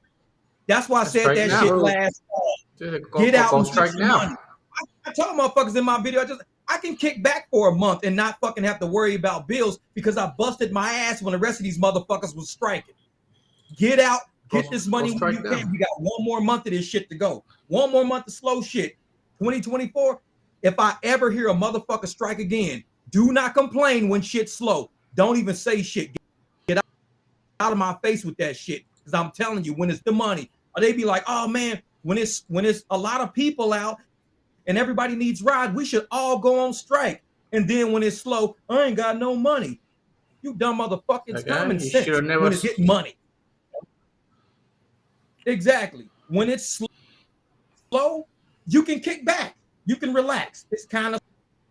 So I tell everybody all the time, do not worry about these motherfuckers that's sitting around all day saying, don't, when it's a lot of people. No, work. We got one more month of summer to go. One more month. Stress this shit out. You can make it. You got to squeeze this shit out. If you got to work 8 hours, 10 hours, squeeze it out. For me, it's a slow season. That's it. Here is a slow season right now. School's out. Once schools opens back up, man. And I'm telling you, it's gonna pick back up. Whether it's gonna be good or not, depending on the 4th of July, I don't know. but it's gonna pick back up. So if you're in the Austin market, just hold on for a little bit. If I can hold out, just make sure if the market picks back up and you start making money, you better put you good use for the money. You better squirrel it away, do something with it, get it into something, and get some residual income coming. Right. Don't listen to these man. It's too many people in your fucking wallet telling you not to make money. Motherfuckers is in your wallet. You know what's in your wallet. Get out there and get this fucking money when it's time to get it. So when it's slow, you can hold yourself. A lot of YouTube channels is on some dumb shit. They on grip the shit. They on shit trying to knock you off your grind. Stay on your shit. Because the day will come when you will have a fucking flat, a busted tie rod, a motherfucking transmission need to be, that day will come. You better have that money. Don't rest for nobody. When I'm out in these motherfucking streets till 4 or 5 in the morning, do you think I need to be? I don't need to be, but I want to be because I know shit's coming down the pipe. I got money in the bank, but to me, you don't have it. Act like you don't have it. Act like you need every motherfucking penny coming to you. And that's how you get more money. That's how you stack more money. When you act, you tend to make more money. When you act like you're doing too fucking good, you sitting on your ass, you're not making no money. You're doing too well. So exactly, bro. Get out. You gotta get out. You gotta make money. Damn. Even when people be sitting there talking about, oh man, I did good last week. I'm taking some days off. Go out and make $80. Even if you did good last week, just go make $80. You ain't got to make 300. Go make 80. Go make 90. You ain't got to make 800 a day. Go make 70. Make something. Make today fucking count, because that 70 is going to come in handy. Because you do that shit 10 fucking times, that $70 times 10 just fix your transmission when you need a little repair 8 months down the fucking road. Tell them again. Don't let these people in your knock you off your ground, man. Because there's too many YouTubers trying to sell content. I'm selling common sense. You know what? I'm glad you just brought that up. I'm glad you just brought that up. Can I pick it? You just brought that up, Jeff. Can I? Well, you know what? No, Vinny, go ahead, Vinny. If you're going to piggyback, I want to piggyback what Jeff said, because I said this on the live I did the other day last week. Basically, what Jeff is talking about, with people going ahead with the negativity and not going out and trying to make this money because they're unmotivated. Because see, I made a video about going to the train station, and one of the comments I got, which I respect the guy, but his thing was, go to the airport, turn off all the apps so the surge can happen. But see, the thing is, I mean, we can think of that as a reality. I just don't know if that's going to work. In my opinion, I don't think it is. But for me, I'm like, hey, go to the station, get away from everybody else, and go get yourself a fare. Go make some money. Because what happened is that what I noticed is, when I go talk about the drama of Lyft and Uber, I get views on a YouTube channel. But when I talk about making some money, it's like my views are lower. You know what I'm saying? I mean, so picking back up Jeff, you know, that's a big point. You gotta understand, that's why I ain't just make this shit up. When motherfuckers say it's lonely at the top, when success is lonely at the top, they say that shit for a reason. I didn't make that shit up. That's because not a lot of people want to be successful. People want to complain and be miserable. Low vibration motherfuckers will pull you down. High vibration people gonna pull you the fuck up. They're gonna try to make you be the best you can be at whatever it is you fucking do. These low vibration motherfuckers, misery wants company. Misery want to hang at the fucking bottom. They want to pull you the fuck down. Now you see everybody that's talking about good shit, getting money, how we do this. What do? They leave. They leave the fucking room. Because it's lonely at the top, dog. It's only gonna be so many people successful at what we do. Because people want to complain. They don't want success. When you see your best videos with the lowest views, be happy. Yes, sir. Be happy. Yes, sir. When you see your worst videos with the highest views, fuck all them people. Fuck them all. It's like a very, very, very lonely road when you're looking for it. Yeah. Success, and man, people hard, and expect people to come down on you. Expect people to come down on you. Eddie, did you create your own name as an LLC? Well, hold on. Before we get into that, I wanted to bring this up before we get into all that. Jeff was just talking about bullshit channels. And this guy right here is a bullshit channel. This is the difference. This is the RideShare hub. Dylan, the biggest bullshit artist you ever gonna see in the game. Right? This is what he ain't putting out videos for rideshare drivers. He's putting out videos for the masses because that's where he's making his money. God bless him. He knows how to make his money. But don't watch this bullshit because it's all staged. Everything about this dude has been fake from the word go. So I wanted to tell you guys, make sure the channels, you ain't got to watch my channel. You ain't got to watch Jeff's channel. You ain't got to watch. Maybe you like the way Steven and Ron do their content. But at least get with channels that's going to try to help you make money, bro. Don't get with these bullshit ass channels. I just wanted to put that out there. When I happened to see him dealing at the first, a lot of the comments that when he first stopped in the videos were not necessarily drivers. I saw a lot of people that was taking his videos as entertainment. So it was like people that didn't even do Uber or Lyft that was watching his content. And that's why, you really shouldn't watch it to learn from it. There were some things he said that people took to their advantage. And he may have said some things in the past that may have worked, but for the most part, he's a content creator who has affiliate links that's trying to sell products to you. And most of the comments that I see are people that don't do Uber or Lyft. And hey, that's you. That's him. Well, but he never did Uber or Lyft anyway. All he was doing when he first got started, he got a lot of referrals. Right. Well, he was copying content too from other people. Yeah. So he wasn't helping anybody. And the whole point to it is not to bag on him. God bless him. Because there's another dude out there. It's another dude out there that does a lot of driving with, okay, that people send him all the videos and all they talk about is a bunch of negative shit. It ain't helping you make no money. But every time make money though, idiot. Yeah, the motherfucker's making he's making $1 million a year according to Super League. $1 million a year off of your back. He's making more money than Uber and Lyft is off your ass. Make sure you get what I tell what it is, man.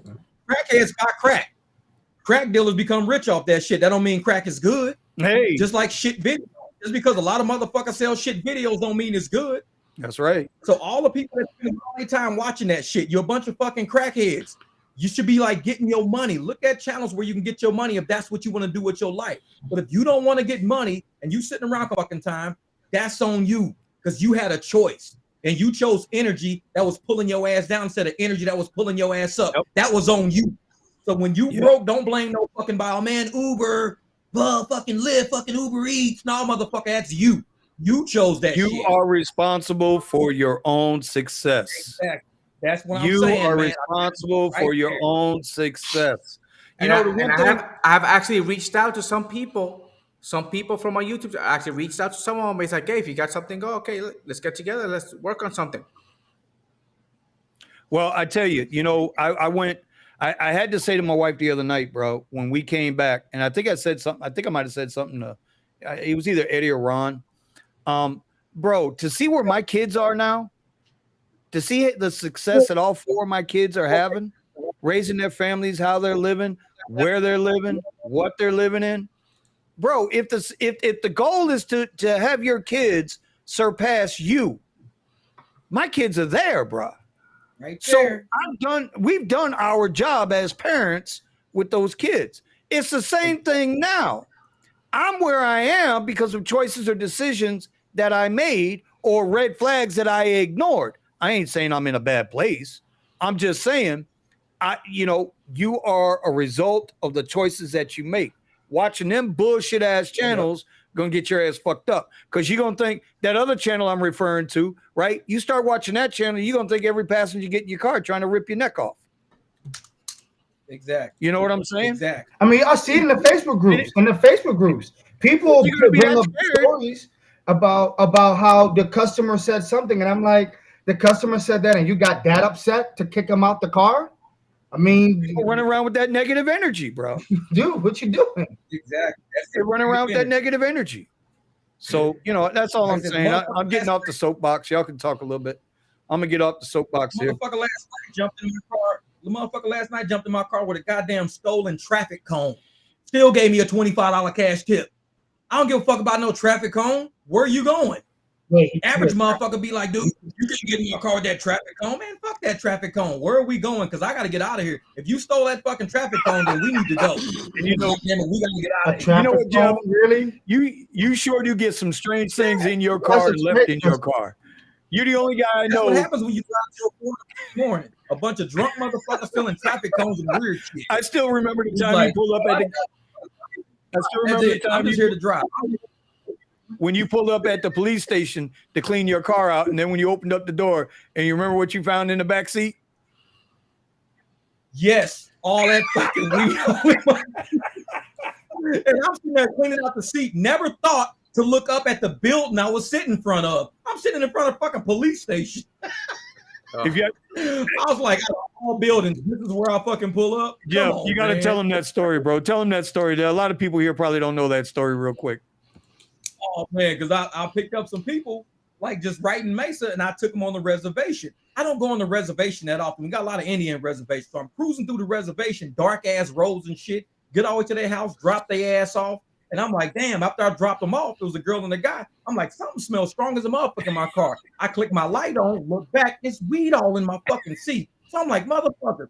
I see a nice lit up parking lot. I'm like, well, I'm going to stop over here and clean this shit out. So I'll pull into the fucking parking lot, turn the corner, shit, get out. Pop the doors open. I get in the trunk. I'm starting to wipe shit out. Looking at. I look up. That's just like Navajo Nation Police Department. Wow. Like, out of all fucking places, this is where I pull up. Oh, dude, bro, only you, bro. Only you, like, bro. Man. Only you, bro. Only you. Luck, that should be my luck. Only you, bro. That's all I can say is only you. Only you would pull up at the fucking cop station with a backseat full of marijuana. Only you. But you know, again, it's like everybody says, bro. We're trying to help everybody make money, man. That's all. Work smarter, not harder. You can't control what the apps do. Man, all you can do is control how you react. Yep. And that's why I tell people, high vibration people are always going to pull you up to their level because they vibrate at a higher frequency. Low vibration people operate at a lower frequency. They're going to bring you negative shit, problems with everything you fucking say. Any solution you have, they got a problem for that shit already. Oh, you're like, oh, well, look, on my comments today, a motherfucker was, oh, man, RideShare is a fucking joke. This shit's a joke, blah, blah, blah, blah. I said, motherfucker, how much cash is you sitting on? What's your credit score looking like? Because I bet you got a traditional job. I guarantee you. I bet you have a repo on your credit while you got a traditional job. I bet you've been evicted while you've had a traditional job. I bet you had a shit credit score while you had a traditional job. So it's not RideShare that's the problem. It's motherfuckers don't know how to budget money. If you do RideShare and you can budget money, this works out for you. Because you can do a W-2 and have a fucked up life. You could be getting payday loans every fucking week with a W-2. You could be out there with a repo, fucking 380 credit score, needing 4 fucking cosigners to get a pack of fucking gum. Don't tell me a W-2 is a solution to your problems. Nope. Because it's not. Nope. Hey, this is the comment of the night. Here's the comment of the night. Here's the comment of the night. More people need to understand this too, bro. I don't even talk to the passengers unless they talk to me. All I say is hello or bye. If they are a Republican, I am a Republican. If they are a Democrat, I am a Democrat. I don't care. Tip me, motherfucker, on the way out the door. That is the comment of the night. And you know what? I'm gonna go back. I thought that was Fight Club. I thought that was like Fight Club type of thing. No, this ain't fucking Fight Club. I just pinned that comment to the top of the chat too. That is the comment of the night. Key, if you're still here, Key. If the executive producer is still here, we need to put that on the shirt. Mr. Gambit, man, that's what it is, man. A lot of people think a W-2 is a solution to their problems when these motherfuckers had W-2s their whole life and had nothing but fucking problems. RideShare is not the problem. It's the fucking person. Because I can do RideShare, stack money, have a fucking 750 credit score, sit in a nice fucking house, eat goddamn donuts when I feel like it, and be okay with RideShare. I'm okay with RideShare. That's not fair that you can eat donuts and not gain weight. That's not fair, man.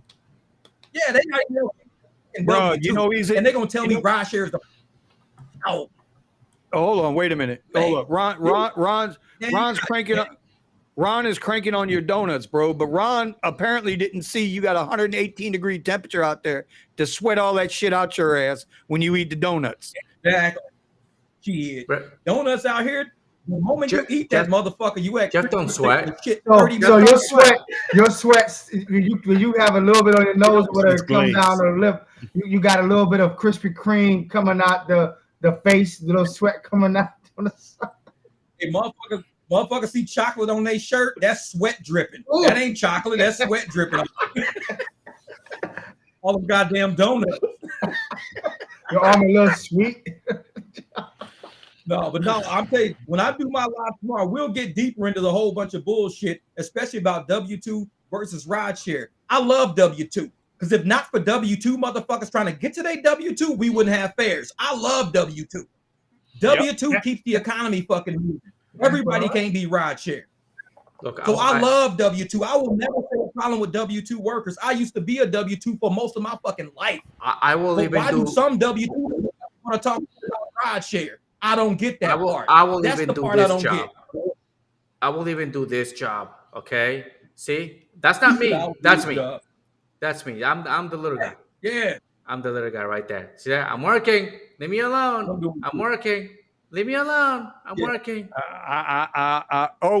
They want a nighttime weather report, y'all.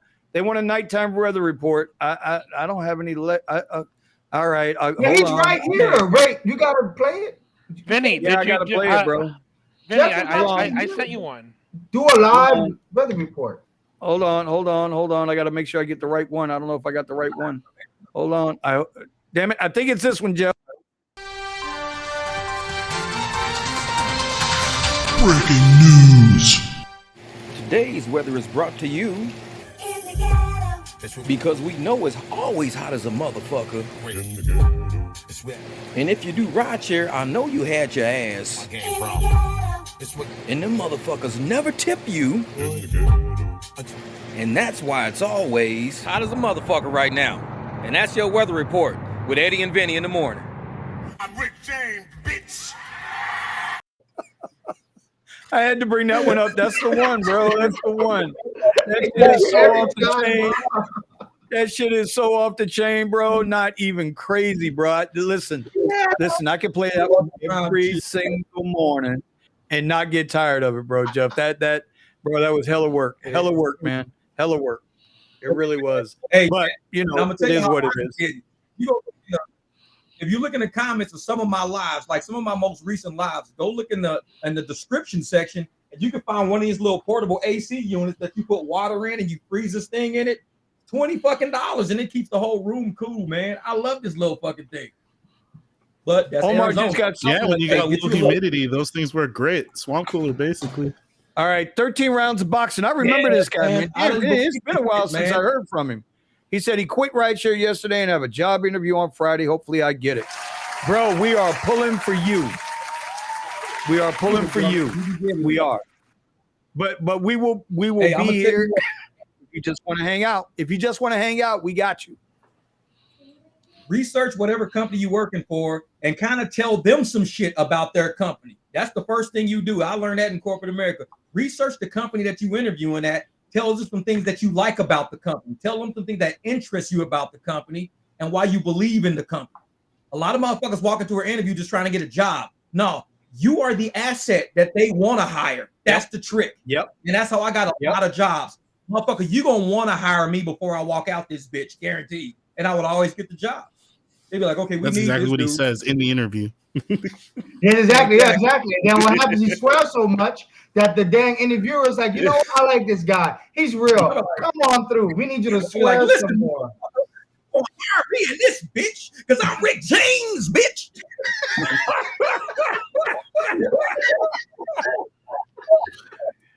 That's the bottom line. Eddie, would you hire Jeff? Would you hire Jeff to be front counter clerk?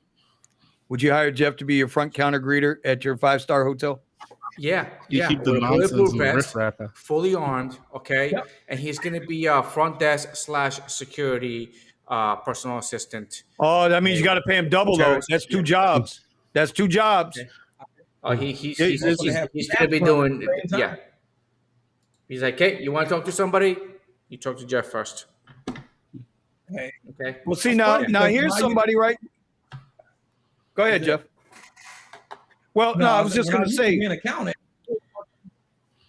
Okay, when I was working like Mirage Resorts and all of that shit, I actually did security on fucking weekends at the pool and at some of the nightclubs and shit. Because everybody's like, how in the fuck is the accountant also the motherfucker at the security? He's at the door. Like, yeah, he's a cool motherfucker. He can handle it.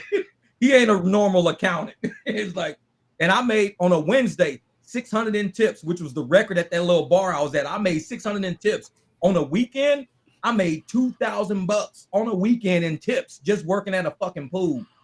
And people be like, how are you doing that shit?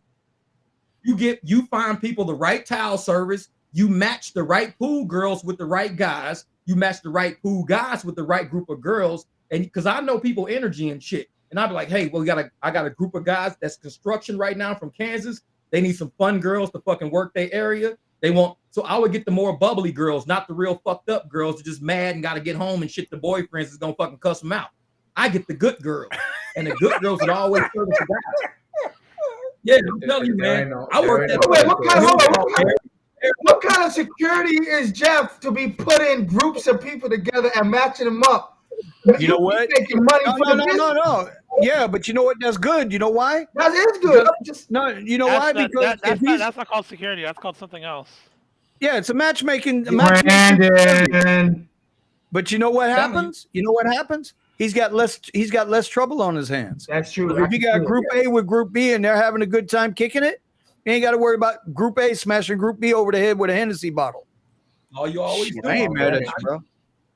I ain't and it mad was at Bear.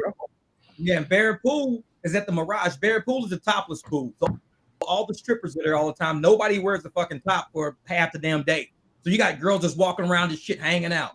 So I got shit on my phone show you like when I would host a bikini contest. I got pictures in my phone with me wearing an all white suit hosting a bikini contest up on the stages and shit like that. But I was the accountant. And they be like, how the fuck is the accountant hosting a bikini contest every night? That's just Jeff, man. He doing that but where's the cane, Jeff? I'm looking at what Austin, the girls at Austin is turning into. Okay. This is just some nasty stuff. Now, have you guys ever, I mean, dude, I don't know. Go ahead, I'll be right back. Talk. This is disgusting. Oh, this is happening in Austin. Man. Why are you showing that again? Oh, yeah. Would you believe that? Yeah. These are the chicks. This is what we're getting here in Austin. No, what is that? What is that? That's horse manure. Get out of here. Stop it. You can't tell by the shape of the stuff on the floor. I thought that was like too. Wow. Okay. This is so Jeff. Whatever you have over there, man, I'll take it. I don't care if she's overweight. It's nasty. It's the I don't know, man. I can't deal with them people, man. Yeah, these people are mentally challenged. I don't fuck with mentally challenged people, man. I fuck with real people.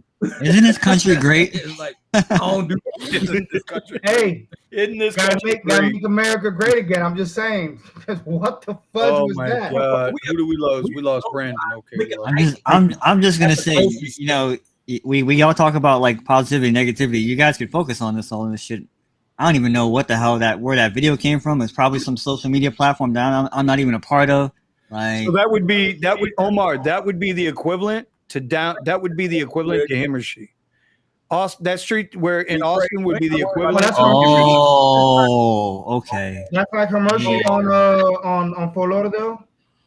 So that would be the equivalent of him or she, downtown Fort Lauderdale. Him or she. Yeah. Ron, you know Mercy. A lot of shit goes down there, and I just be like, you know what? I just keep driving, man. I mean, the elbow room is not that bad. Just saying. Yo, I've seen some about shit the on elbow Himmershey, room. I'm talking about the him or she, bro.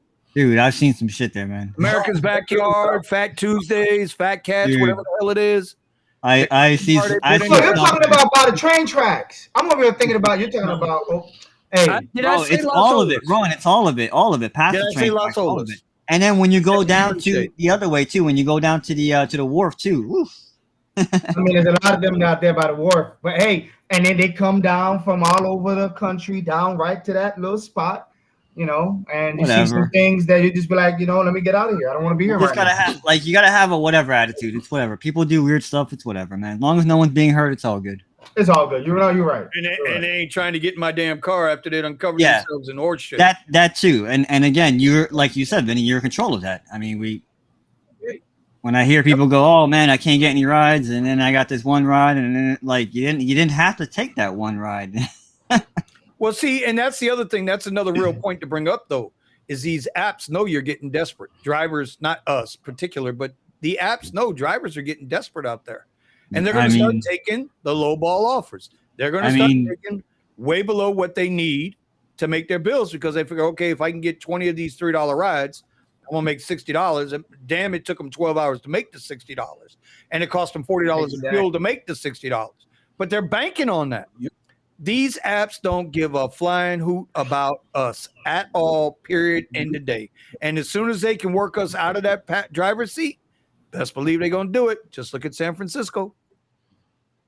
Exactly. Yeah, that's a tough thing. That's why I always say, well, we've talked about it, how you can't make this your only source of income. I mean, from day one, when I was doing this in my little Nissan Sentra, I was very skeptical about the, how long I could do this for. So, I guess everybody's in a different position. Obviously, everybody, some people really need the money, and this is what they do. And I understand that. You know what? That's why Jeff says, engineers never. Go ahead, Jeff. I was like, we all know these app engineers didn't sit around thinking, how can we create an app that's going to get people with a car to become rich? They never fucking thought that. They said, we're going to create an app so we can get investors, we can all make money, and we can use drivers as tools to help us get rich. You are the fucking tool. Yes, so sir. You got to outthink the fucking game master. These are the game masters. You are in the game. So how do you win this game? You don't let them set an algorithm to keep you driving 80,000 miles. If you getting 50 cents a mile, you got to drive 2 to make $1,000. If you get $4 a mile, you only drive 500 miles to get $2,000. So you got to say, $1,000. You got to say, I need to drive less miles, higher dollar per mile, less wear and tear, more time thinking, spend more time thinking and less time fucking driving. Yeah. I get paid to use my brain. I was sitting last night and I said, hey, you know what? I'm going to park right here at a spot. And I was looking for cash rides. I had a couple people come up to me because they were, because they couldn't get anybody. Right. And then my Black Excel came through and I was like, all right, I'll take the Black Excel, peace out to these cash offers. So, the point is to what Jeff was saying, like you got to find a way to make it work for you. I was content to not even work on the app. I had pings coming in and I'm talking to people for cash and I was just trying to get the best ride. And some nights it's like that. Some nights I'm doing more cash in a weird way. Last night I did more Lyft and Uber. Sometimes it's the other way around, but you got to make it like what Jeff said, you got to make it work for you. You got to find, cause he's right. They didn't come up with this idea to say, hey, we're going to make everybody rich. Nah, bro, they getting paid by investors to find out how they can make the investors rich. I mean, you saw what Cadillac said. You saw what Cadillac said when he was in that S class and again he slammed the door on the guy.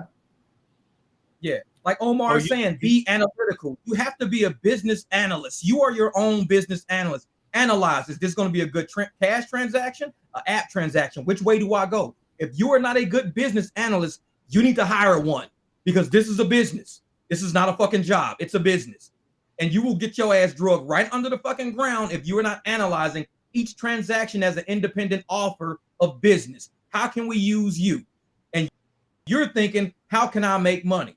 We're on two opposite sides of the equation. We don't work for the apps. We work with them. But the transaction has to be fair. And if you're not analyzing what's going on, like O said, pull your ass over, sit somewhere, chill, analyze what's going on. And if you ain't doing that, you're not doing it the smart way. You wasting your time being too fucking busy to where you can't think. And that's what employers do. Employers do that shit to you. And to Jeff's point, it was incredible the amount of cars that just kept going past me, going up the bridge to cross the intercoastal onto the beach. But before they did that, they were stuck in a mile-long line of traffic. And I just thought to myself, exactly, they're not smart, man. They're just like, damn, ants in a fucking line. There's ants going to the anthill. I think I did just a little shy of 200 in like 3 hours. I mean, I was online for more than 3 hours, but I bet you. I probably worked like 9 to. I probably worked 9 to 12. I think that was it. Yeah. And like I said, you got to analyze. You got to do it the smart way. And at the same time, while it's been slow, like the weekend was slow, I was like, hey, I think today is going to be slow. I think July 4th is going to be slow. I was pleasantly surprised at how much more busy it was, and you roll with it instead of just being negative about it, like somebody here who went home. So, hey, I took advantage of the situation. There was less competition on the road last night for me. That would be Hey, winning. that's what you gotta do. No, that's okay. I'll take that shot. Yeah. That's no problem. I still made 135 yesterday. No, I'll take that Yeah, my shot. video- No problem. You got a fourth. Yeah. Who cares? I'll take that You got a shot. fourth No money. problem, Omar. Money. You got your shot off. Yeah, I think what happens your is it's shot. so easy to get into RideShare. It's so easy to get into RideShare that you forget that this is a business. Matter of fact, you don't even know that this is a business. It's just a fact that you get to your phone, you go ahead and take pictures, put your license on all that. You put the picture of your car and whatever registration, and then you get online within a few hours later. And then you're like, oh, I'm about to go make some money because Uber keeps sending me these different rides. These rides are nice. They suck you in. And then you got people like us online that are saying, hey, be careful, take your time.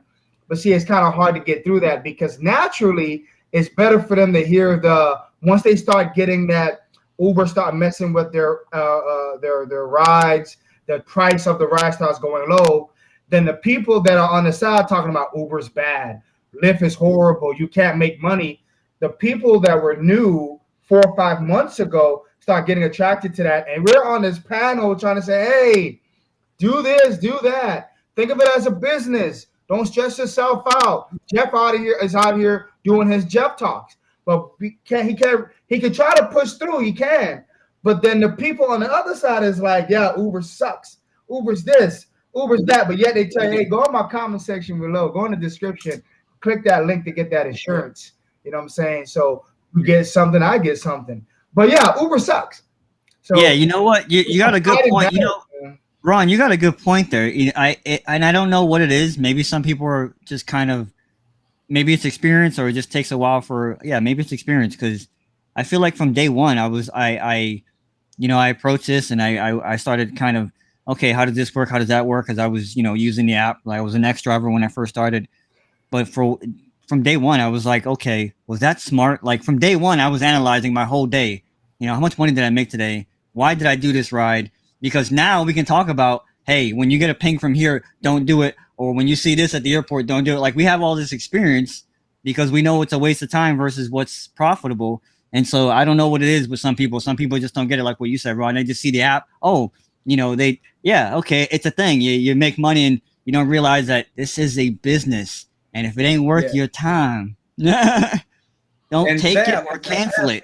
Yeah, like, and I get people that argue with me when I'm doing cash rides at events, and I'm like, hey, listen, I literally told people, hey, listen, that's fine. If that price is too high for you, no problem. Next person comes, hey, I need a ride. This is the price. Let's do it.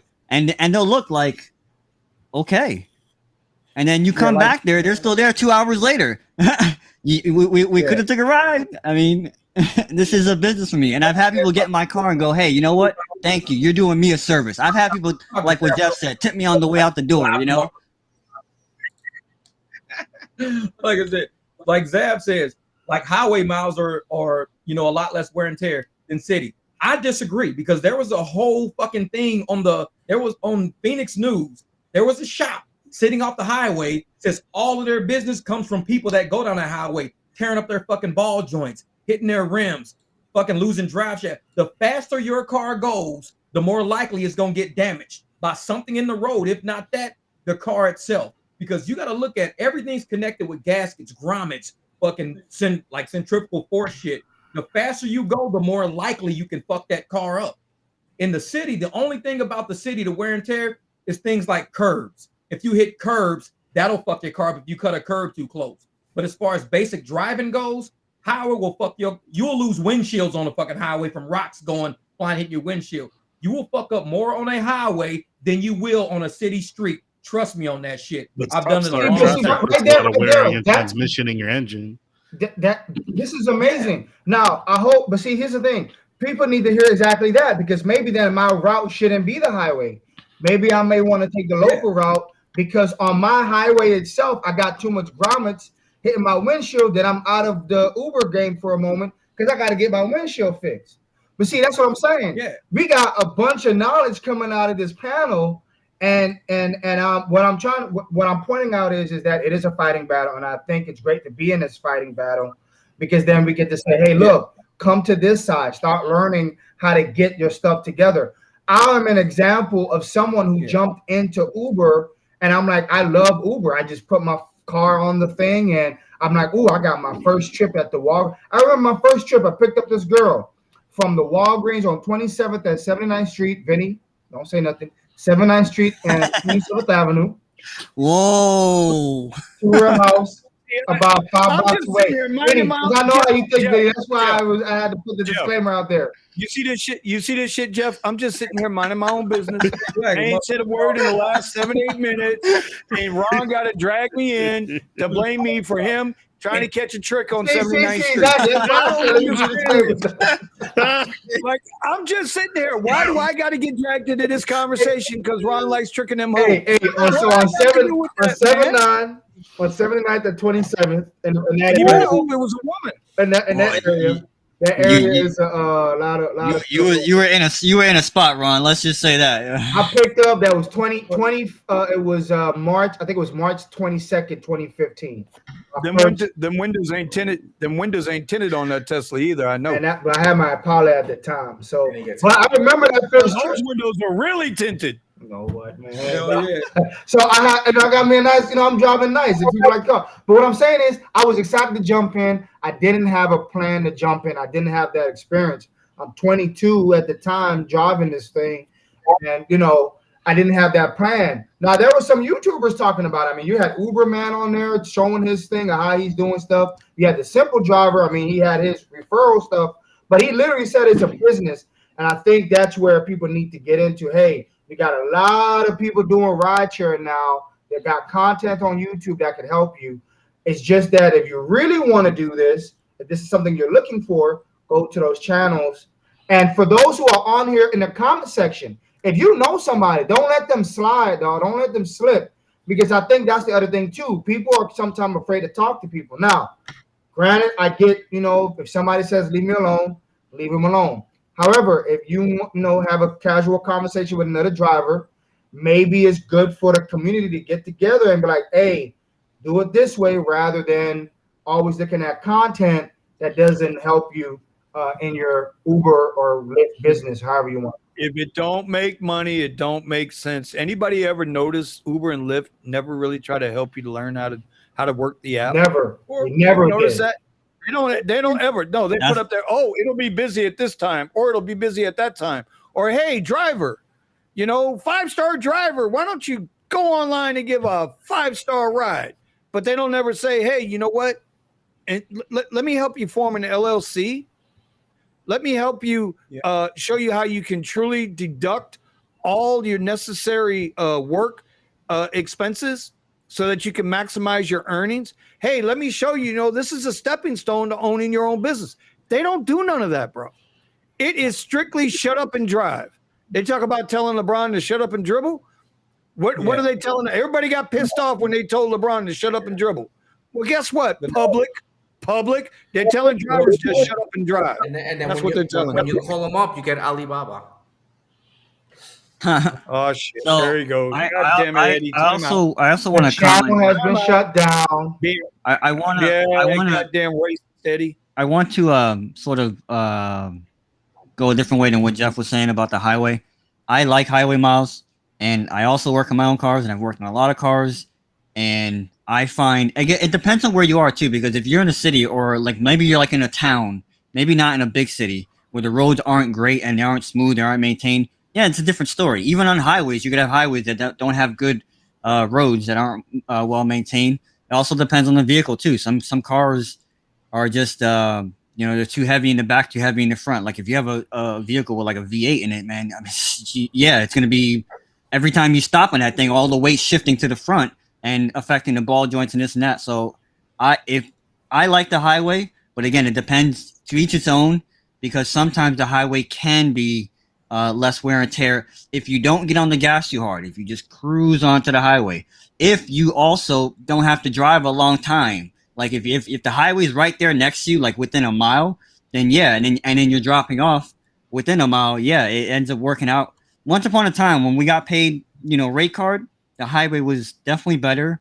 You got better gas mileage. Like I would see me personally from myself from my own statistics was a better number statistically. Like I was getting more money to the tank and having to work on the car less and having to service the tires less and things of that nature than when I was grinding on the street. When I was grinding on the street, I was going through ball joints, wheel bearings, stop and go. It's more wear and tear. Wheel bearings, ball joints, and yeah. But again, it also depends on the car because my first car that I had was a Nissan Sentra. I talked about this in Discord. Something happened. The unibody was just a little just twisted, and so like the rear tires didn't sit straight. One of them kind of sat like this. So that car was F no matter what. Like I was always gonna have issues there. But like on a car that's new and in good shape, no accidents, it just depends whether the highway is better or not. So a lot of variables. Tell people like this: brakes cost me $100 for all 4 of my BMW brakes. $100 will last me about 3 years. Where's Brandon? Brandon needs to hear that. Where's Brandon? A windshield costs me $1,400. If I go down the highway, I have a risk of losing $1,400 on the windshield versus me driving 3 years on the streets to spend $100 on brakes. I'm gonna spend $100 on brakes by doing the streets. I'm not doing the $1,400 windshield. I'm on my 3rd windshield on my Beamer right now. All of them got cracked on the highway. Every single one. My Jeep has 2 windshields. I got a Gorilla Glass on there, $810 windshield, cracked on the highway. I can go through brakes on the road. Brakes only run me $100 every 3 years. But it's the highway that fucks up the most expensive parts of your car. Shit's falling off of other trucks. You're running over ladders and fucking dressers and wood and crazy shit on the highways. Hot speed is what fucks cars up. This slow shit, people say, but I need shocks. Shocks on the rear of my Jeep cost me $100 for 2 struts, $100. You know how long it take me to blow out struts? A lot of people that go to shops, they are looking at the labor that shops are charging them, not the actual parts. These parts don't cost us shit. If you want to save money, work on your own fucking car. That's how you save money. People are saying, "Oh man, it's gonna cost you $900 for new struts." No, struts only cost you $100. You're paying $800 because you don't want to do the shit yourself.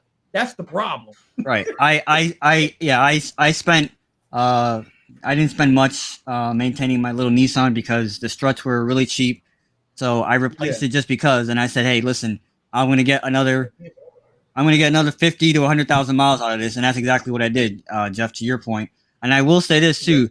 This is what I mean by everywhere is different. Your results may vary. Here in the state of Florida, when you get a cracked windshield, you get a new windshield by the state once a year. I've had a cracked windshield and I've had it replaced via the state of Florida. So, but other states don't do that, and and then now you're forking a bill, or you have to call your insurance company, whatever the case may be. So, yeah, I see your point, Jeff. I definitely see your point. My view is twisted a little bit because the majority of time I've been driving, I drive by nighttime. Less cars, less people driving construction vehicles on the road. Because you're right about that shit. I've been on long trips from like Florida to New York, and then all of a sudden you hear a boop. What the fuck was that? Something came off of some garbage truck 5 miles up the road that nicked my windshield. So I hear what you're saying. But I drive a lot at nighttime to avoid other people, because it's not you. You didn't nick your car. You didn't fuck up your windshield. It was somebody else. It was a negligence of someone else. Invisible Ranch, I'm going to tell you like this. If you're going through brakes every 6 months, they're not putting ceramic brakes on your car. Yeah, you're doing something wrong. You're doing something wrong. I got big ass 37s. It takes me about a year and a half to replace on big ass 37s, stopping them big ass tires, a year and a half to go through them brakes. So if you're going through every 6 months, they putting semi-metallic bullshit on your car, you getting scammed.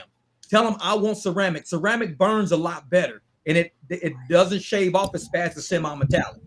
Well, not just that too. Like if you're doing your own brakes, you're doing them right. All my cars that I've ever done brakes on, and like Jeff said, I've used ceramic pads. Sometimes you have to break them in a certain way. I always use new rotors. I never cut my rotors. New rotors, new pads. Replace the hardware. Make sure you lubricate everything, and then there's a braking process. You go and drive. It may tell you to go 5 miles an hour and then slam your brakes. 20 miles an hour, slam your brakes. 45 miles an hour, slam your brakes so that it beads in together. So that's another thing. Sometimes you go to these shops, they do your shit really fast. Here, get you out the door, and your brakes are squeaking in a couple months or whatever it is, you burn through them. So Sometimes you really should try and do it yourself, or at least make sure that the job is getting done right. Yeah, because he just said I do the work. This is what your problem could be. If you're going to do brakes every 6 months, that means you're wearing down your brakes as you're driving. Your calipers are stuck. You probably need to get new fucking calipers, because as soon as you go to your brake pad, it backs off of your rotor. If not, if your caliper is sticking, you're like this the whole time, and it's just shaving shit down. All you doing is this. When I hit my brakes, it's doing this. It's like this, because that fluid is going to suck off that rotor a little bit. It's going to do like this. It's going to keep doing this. You're doing this. You're not going no fucking where. You chewing down. As your rotor is going, you're eating up your brake pad. So you probably got stuck calipers, or you got bad brake fluid that's not moving back through those lines fast enough. So you got to do a brake bleed, or you got to get all new calipers. That's how you fix that. Or or something's wrong. Something's wrong with the booster and it's stuck. Something's wrong there, because nowadays with modern cars, you shouldn't be going through brakes every 6 months. You're doing something. Hell, even if you're doing pizza delivery, even if you're doing like the worst wear and tear stop and go job, you shouldn't be going through brakes every 6 months. Yep, 6 months now. Because that's a lot. That's a lot of fucking pad to eat through in 6 months. That's like you're riding downhill for 6 months the whole time with your foot on a fucking brake. You're eating through them. So it's like you got a brake system problem. You don't have a brake problem. You got a brake system problem. Yo, we at my old W2 where we used to transport a lot of heavy shit in our work vans. It was a Ford Transit van. They would burn the rear. We had to get the rears replaced more than the fronts. It was very strange, but we would burn through those things about every 30 to 45,000, closer to 30,000. We'd burn through them. So that's 1 year. Once a year, we had to get brake pads. So that's a work van that drove 5 days a week from West Palm Beach to fucking Florida City. Okay, that's what our work vans did. We were all over South Florida, and once a year we were getting brakes. So I don't know what the hell. Whoever said they have to get brakes every 6 months, I don't know what's going on with your car, man. Because you gotta brakes. You gotta change out your fluid. Change out your fluid first. Start simple. Change out the fluid, then work your way up to actually looking at the calipers, making sure your calipers ain't sticking. Because that's a lot. Well, I'll tell you this. I like the highways. I don't care too much for short trips in my truck. I prefer the highways. I'd probably say 80% of the miles on my truck are highway miles. But where I work, it benefits me. Like where I think where the short trips are beneficial is like in the downtown areas. If you're downtown, that's where you're going to be. And guess what? It's not like a New York City in our downtown, Fort Lauderdale or Miami. People ain't, you can still move. But I think people, the way you drive, the way you apply your brakes, there's a difference between smashing the brakes and warming up the brakes, just like Jeff was saying. There's a certain way you can drive that you can prolong and find a nice happy medium. Like I understand Jeff's point, because we get them goddamn dump trucks and sand trucks and gravel trucks all the time, especially up around where I live, right? But at the same time, I get Omar's point, because the little short choppy drives, there's a lot of more idling, accelerating, slow down, and this, that, and the other. So I get them all. Anyway, it's 11:18. We're going to start at the bottom. We're going to start at the bottom with Ron. Come on, Ron. I need your tip of the night. Let's go, Ron. Tip of the night. Let's wrap this up. All right, guys. Tip of the night. Have people around you that are knowledgeable, and people that are not knowledgeable around you or who don't want to learn, move away from them. We're going into a different economy right now, and the last thing that you need is to be on the street, because the people that you're around are dragging you down. So with that, have a good night. Make the money out there. Think of this as a business. And in the future, you'll be able to go ahead and get to the goals that you need to. Anyway, that's my tip. All right, Eddie. I gotta head out anyway, so I'll talk with you guys later. All right, bro. Hey, man, make sure you get on Hertz about that bullshit, man. We're looking forward next week. We want to know where you're at, because right now, like, truly, I feel bad for you. I know you're doing what you got to do, and I know you're jammed up there, but, bro, you got to get that money right with them people, man. They're robbing you. They are flat out robbing you right now. Yeah. So, handle your business, Ron. All right, buddy. Be good. Eddie, we need a tip of the night, bro. Yep. Tip of the night. Sign up to our channel to buy our merch. Get off the streets. so you can make it more money. Yeah. I don't know what the hell kind of tip was that. Was that a tip or was that a sales pitch? It was a tip / sales tip. This guy. All right, Steven, tip of the night. How much water do I need to have in my 5-gallon jug to get the pressure cleaning done right? Well, by the way, for Jeff, 5-gallon jug, that's only going to last you probably 2 minutes. So, but get yourself into.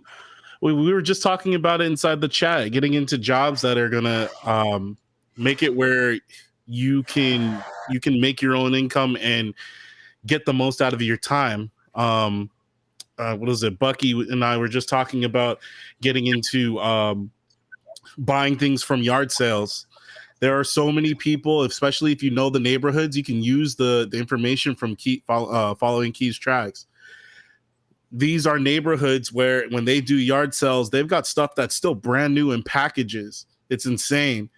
It could be a video game, it could be cards, whatever it might be. And you can use things like Google Lens and see how much these things are worth. You can check things like eBay and whatnot and sell really good merch that people they're sick and tired of having it sitting in their back room. But look for something that you can use to make Uber your supplemental income, and if Uber becomes better later on, Uber, Lyft, whatever app you might be working on, cool. But don't make it it's your bread and butter. You're relying on it. And they do something like they do to Vinny, and to Ron, where all of a sudden they're pulling more money out of your account than what you expect. And then now you're stuck because this is what you were relying on, and you just have to eat it and keep working with it. No, put yourself in the driver's seat of your own situation. Look for things that you can take advantage of so that you can invest. You can buy a laundromat. You can buy vending machines. You can make opportunities for yourself for real passive income. We need Richie. Amen to that. Amen to that. Richie does that. All right, Omar. Who? Richie hustles. He does that. He goes into like the Walmarts and stuff, or he buys stuff at discounts and he sells them on eBay. Would love to hear from him. Yeah. Maybe we can get something together with Richie. Maybe we can get something. Maybe we get a little class with him going. Yeah, that Richie. Omar, what do you got? So when Murphy's Law, right? When everything that can go wrong will go wrong. But here's the thing. You can make it worse, believe it or not. So don't let a bad situation get worse. Sometimes I've always said this, you know, life is short and you want to spend every single day working toward the goal, working towards where you want to get to. And sometimes you got to take a step back and go, you know what? So I was in a situation where a couple of weeks ago where there's one thing and then there was another thing and then there was another thing. And I said, you know what? Let me just go home. And luckily I was able to get home safely because it was car related. And then I woke up the next day and I was like, you know what? I got an idea. And then I hit rock bottom, but then I just thought about it, stayed positive, worked my way through it. Everything worked out and got the car fixed and back on the road because it was a very weird situation I had. So I could have made that situation a whole lot worse. And I'm learning from it and going to try to make sure that something like that never happens again because I thought that I had everything that I needed in case I broke down or whatever. And I didn't, and I decided to just make the problem more worse by keep driving. So don't do that. Don't make things worse than what they are. You run into a situation, and you might have a safe choice and a risky choice. Maybe take the safe choice, go home. Oh, but I'm gonna lose money. I'm gonna lose this. I'm gonna lose that. The sun is still gonna come up tomorrow. All right, you're still gonna be alive. Okay, I lost income for 2 days. It sucks. I had black XLs. I had to cancel. It sucks, but you know, but yeah. But it's better than showing up. But it's better than showing up on a donut, brother. Yeah, it really. Yeah. No. But listen, I couldn't even get the donut on. Really, that's a problem. That's what I'm saying. Like it was a bad situation. So I worked through it, figured it out because I went home, slept it off, woke up again with a positive mental attitude. I got an idea, and it worked out. So don't let a bad situation get worse. No matter what situation you're in. Oh, I'm not making any money. The app's not working. My wife sucks. My boyfriend sucks, or whatever you are. Your other person that's with you sucks. Listen, we didn't need a shout out to your boyfriend, bro. Stop it. Just whatever it is, just whatever it is. Life can get better. You're in control of it. You are the one that's in control of it. To what Steven was saying. So and keep positive attitude. Yep. All right. Reminds me of my Black and Decker. Yeah, you like the way it sucks. What? Before I got Jeff's tip. What? Yeah, I got something that came up on my phone. So it says introducing pet-friendly rides. It says earn an additional $3 to $3.20 on every pet-friendly trip. So it's not even a rate. They're just giving you a flat $3 or $3.20 per pet ride. Bro, you know, they be Jedi mind tricks and people to be like, oh shit, oh my god, yeah, $30. Still ain't getting my shit. $3.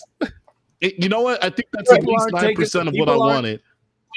Yeah, right, 9%. But bro, that's exactly what they do though, because nobody's taking them goddamn rides. You can't get the shit out your car. You can't get the pet hair out your car. No. And I know bulls jumping my motherfucking leather seats. Doubt it. Motherfucker scratching my shit up. No, I like the point that I forgot who it was. Something like a commenter was making. He's like, oh, so in their language, they clearly say it doesn't matter how allergic or how much fear you have of the animal, you have no right to reject the ride. So if somebody's driving down the street and the dog barks behind them and they are deathly afraid of dogs and they drive onto incoming traffic, then what? Like, exactly, liability. Or they start sneezing and their eyes and throat swell up, and all of a sudden they go down the opposite side of the road. It's insane. Well, I don't give a damn. They already know. Don't send that shit to me because I ain't taking no pet fucking rides. My man Jeff, what you got, Jeff? Well, I guess I'm gonna stick with the same energy. You know what I'm saying? My advice to you is to take, if you want to do RideShare, take this shit seriously. Don't let motherfuckers with W-2s tell you that a W-2 is the solution to all your problems. Because if that was a trick, everybody with a W-2 would have an 800 fucking credit score and 50 grand in a bank. Trust me, you are in control of all the shit around you. If you do RideShare right, you'll do well. You can work on your credit score. You can work on putting savings aside if you do this shit right. You can have a W-2 and be completely fucked, have motherfucker repo in your car in a week. You could be evicted with a W-2. Your ass can, anything can happen to you with a W-2. Do not think a W-2 is a solution. And these motherfuckers are in all of our comments on our channel seeing how well we're doing during a slow period. A lot of us are doing shitty. A lot of us are doing well. And this is the opportunity they've been waiting on to jump on us. Ha, look at you motherfuckers not making no money. Ha, they're fucking with your head. They want to beat you down because they got a W-2 that they're struggling at. And they've been waiting to see struggling ass RideShare drivers. They've been waiting on that shit all year. Can't wait till you motherfuckers are struggling because they struggling. It's shit energy looking for you. Keep doing what you do because I guarantee you, as any of these W-2 motherfuckers, what's your credit score? Well, yeah, how much you got in the bank? Yeah, because we doing this shit for money. No matter what you say, we doing this shit for money. Bottom line, I'm not doing this shit for a title at no company. Oh, I'm the director of fucking reductive engineering. Motherfucker, you are a trash man. The head fucking trash man. I don't give a fuck about no title. We in this shit for money. So if you at a W-2, get your bag at the W-2. Get your money at your W-2. If you in RideShare, get your money in RideShare. Get your bag in RideShare. Don't let W-2 motherfuckers fuck with you because we don't fuck with W-2 people. I applaud those motherfuckers for holding a job and making money. But if you got a W-2 and you on my channel talking shit about RideShare, trust me, I'm going to ask you what's your fucking credit score and what's your bank account looking like and whether or not your ass got repos is in the process of being evicted. That's what I'm going to ask you, the real shit, because we in this for money, and that's it. Don't come at me about no RideShare shit. Shit. That's Jeff, bro. That's Jeff. I mean, you can't. Jeff, he's gonna keep you on point. He's gonna, or as some of my friends say, he's gonna put you on the square. He's gonna put you on the square. You better be ready for it. Man. I had tips. This is real. I don't forgot my tips. My tips is this. Jeff makes you forget shit. Here. Nah, I got it, bro. Listen, at the end of the day, do what you got to do to make your money. Doesn't matter. Do what you got to do to make your money. Just make sure you get home safe at night. Don't be stupid. Don't be foolish. Don't drive when you're so damn tired you can't see straight. If you're out there for 2-3 hours and you're in a bad location and you didn't move to another location, you're sitting there, you're falling asleep, bro. Don't push it for a $5 or $10 or $20 or $100 ride. If you're worn out, take your ass home. Take your ass home. Not every day is going to be a good day. You're not going to make $500 every day. Hell, there are going to be days like Jeff said earlier. You're not going to make $100 in a day. That's the market right now. You can blame saturation. You can blame the economy. You can blame the apps don't like you. You can say that this is this. Listen, at the end of the day, you're not going to have, it's not sunshine and rainbows every day. This shit takes strategy.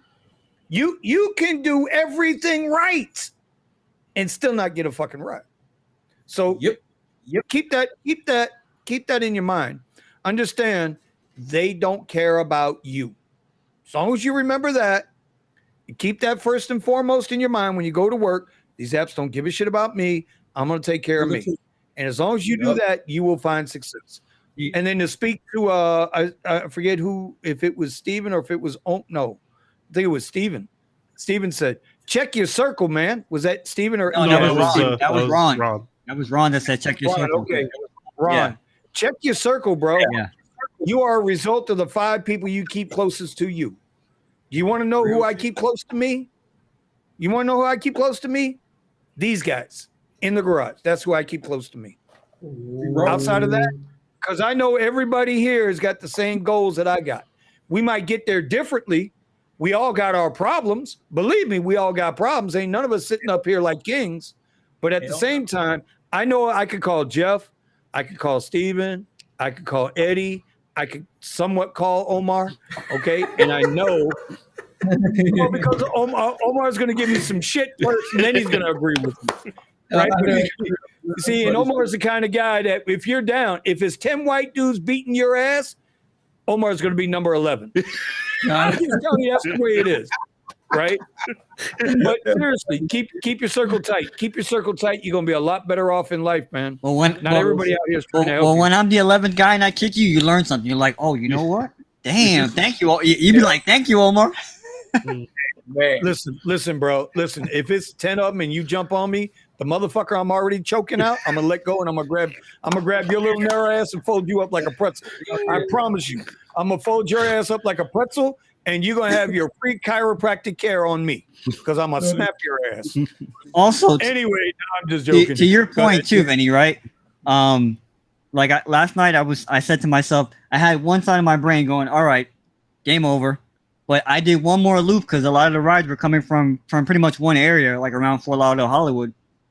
And so I did one more loop, and I got home at like about an hour later than I should have. And I said to myself, the other side of my brain was going, Omar, you're on borrowed time right now. You know that. Look at the queue. There's no flights, and it tripled. It went from like 30 cars to 90 cars. Like, and I just pushed it. I'm like, let me just see. I think I can force it. That's one more hour of sleep I could have got last night. I woke up late for the market, but I still made money today. But still, the point is to what Vinny was saying, don't force it. Don't force it. You can't. Yeah, you can't. And you know, speaking of that, as much as I know, as much knowledge as I have, as Vinny has, and all of us have, you can't put a gun to someone's head and say, listen, order Lux Black XL.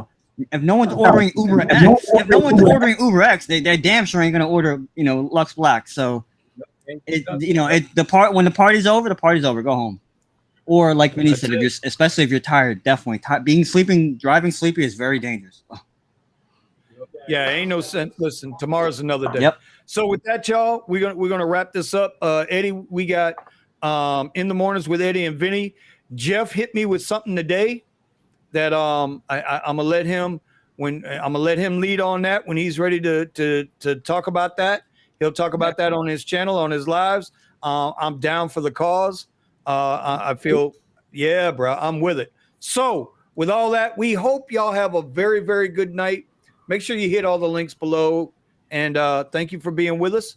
With that, y'all, put up the goofy faces because we up out of there. Pow.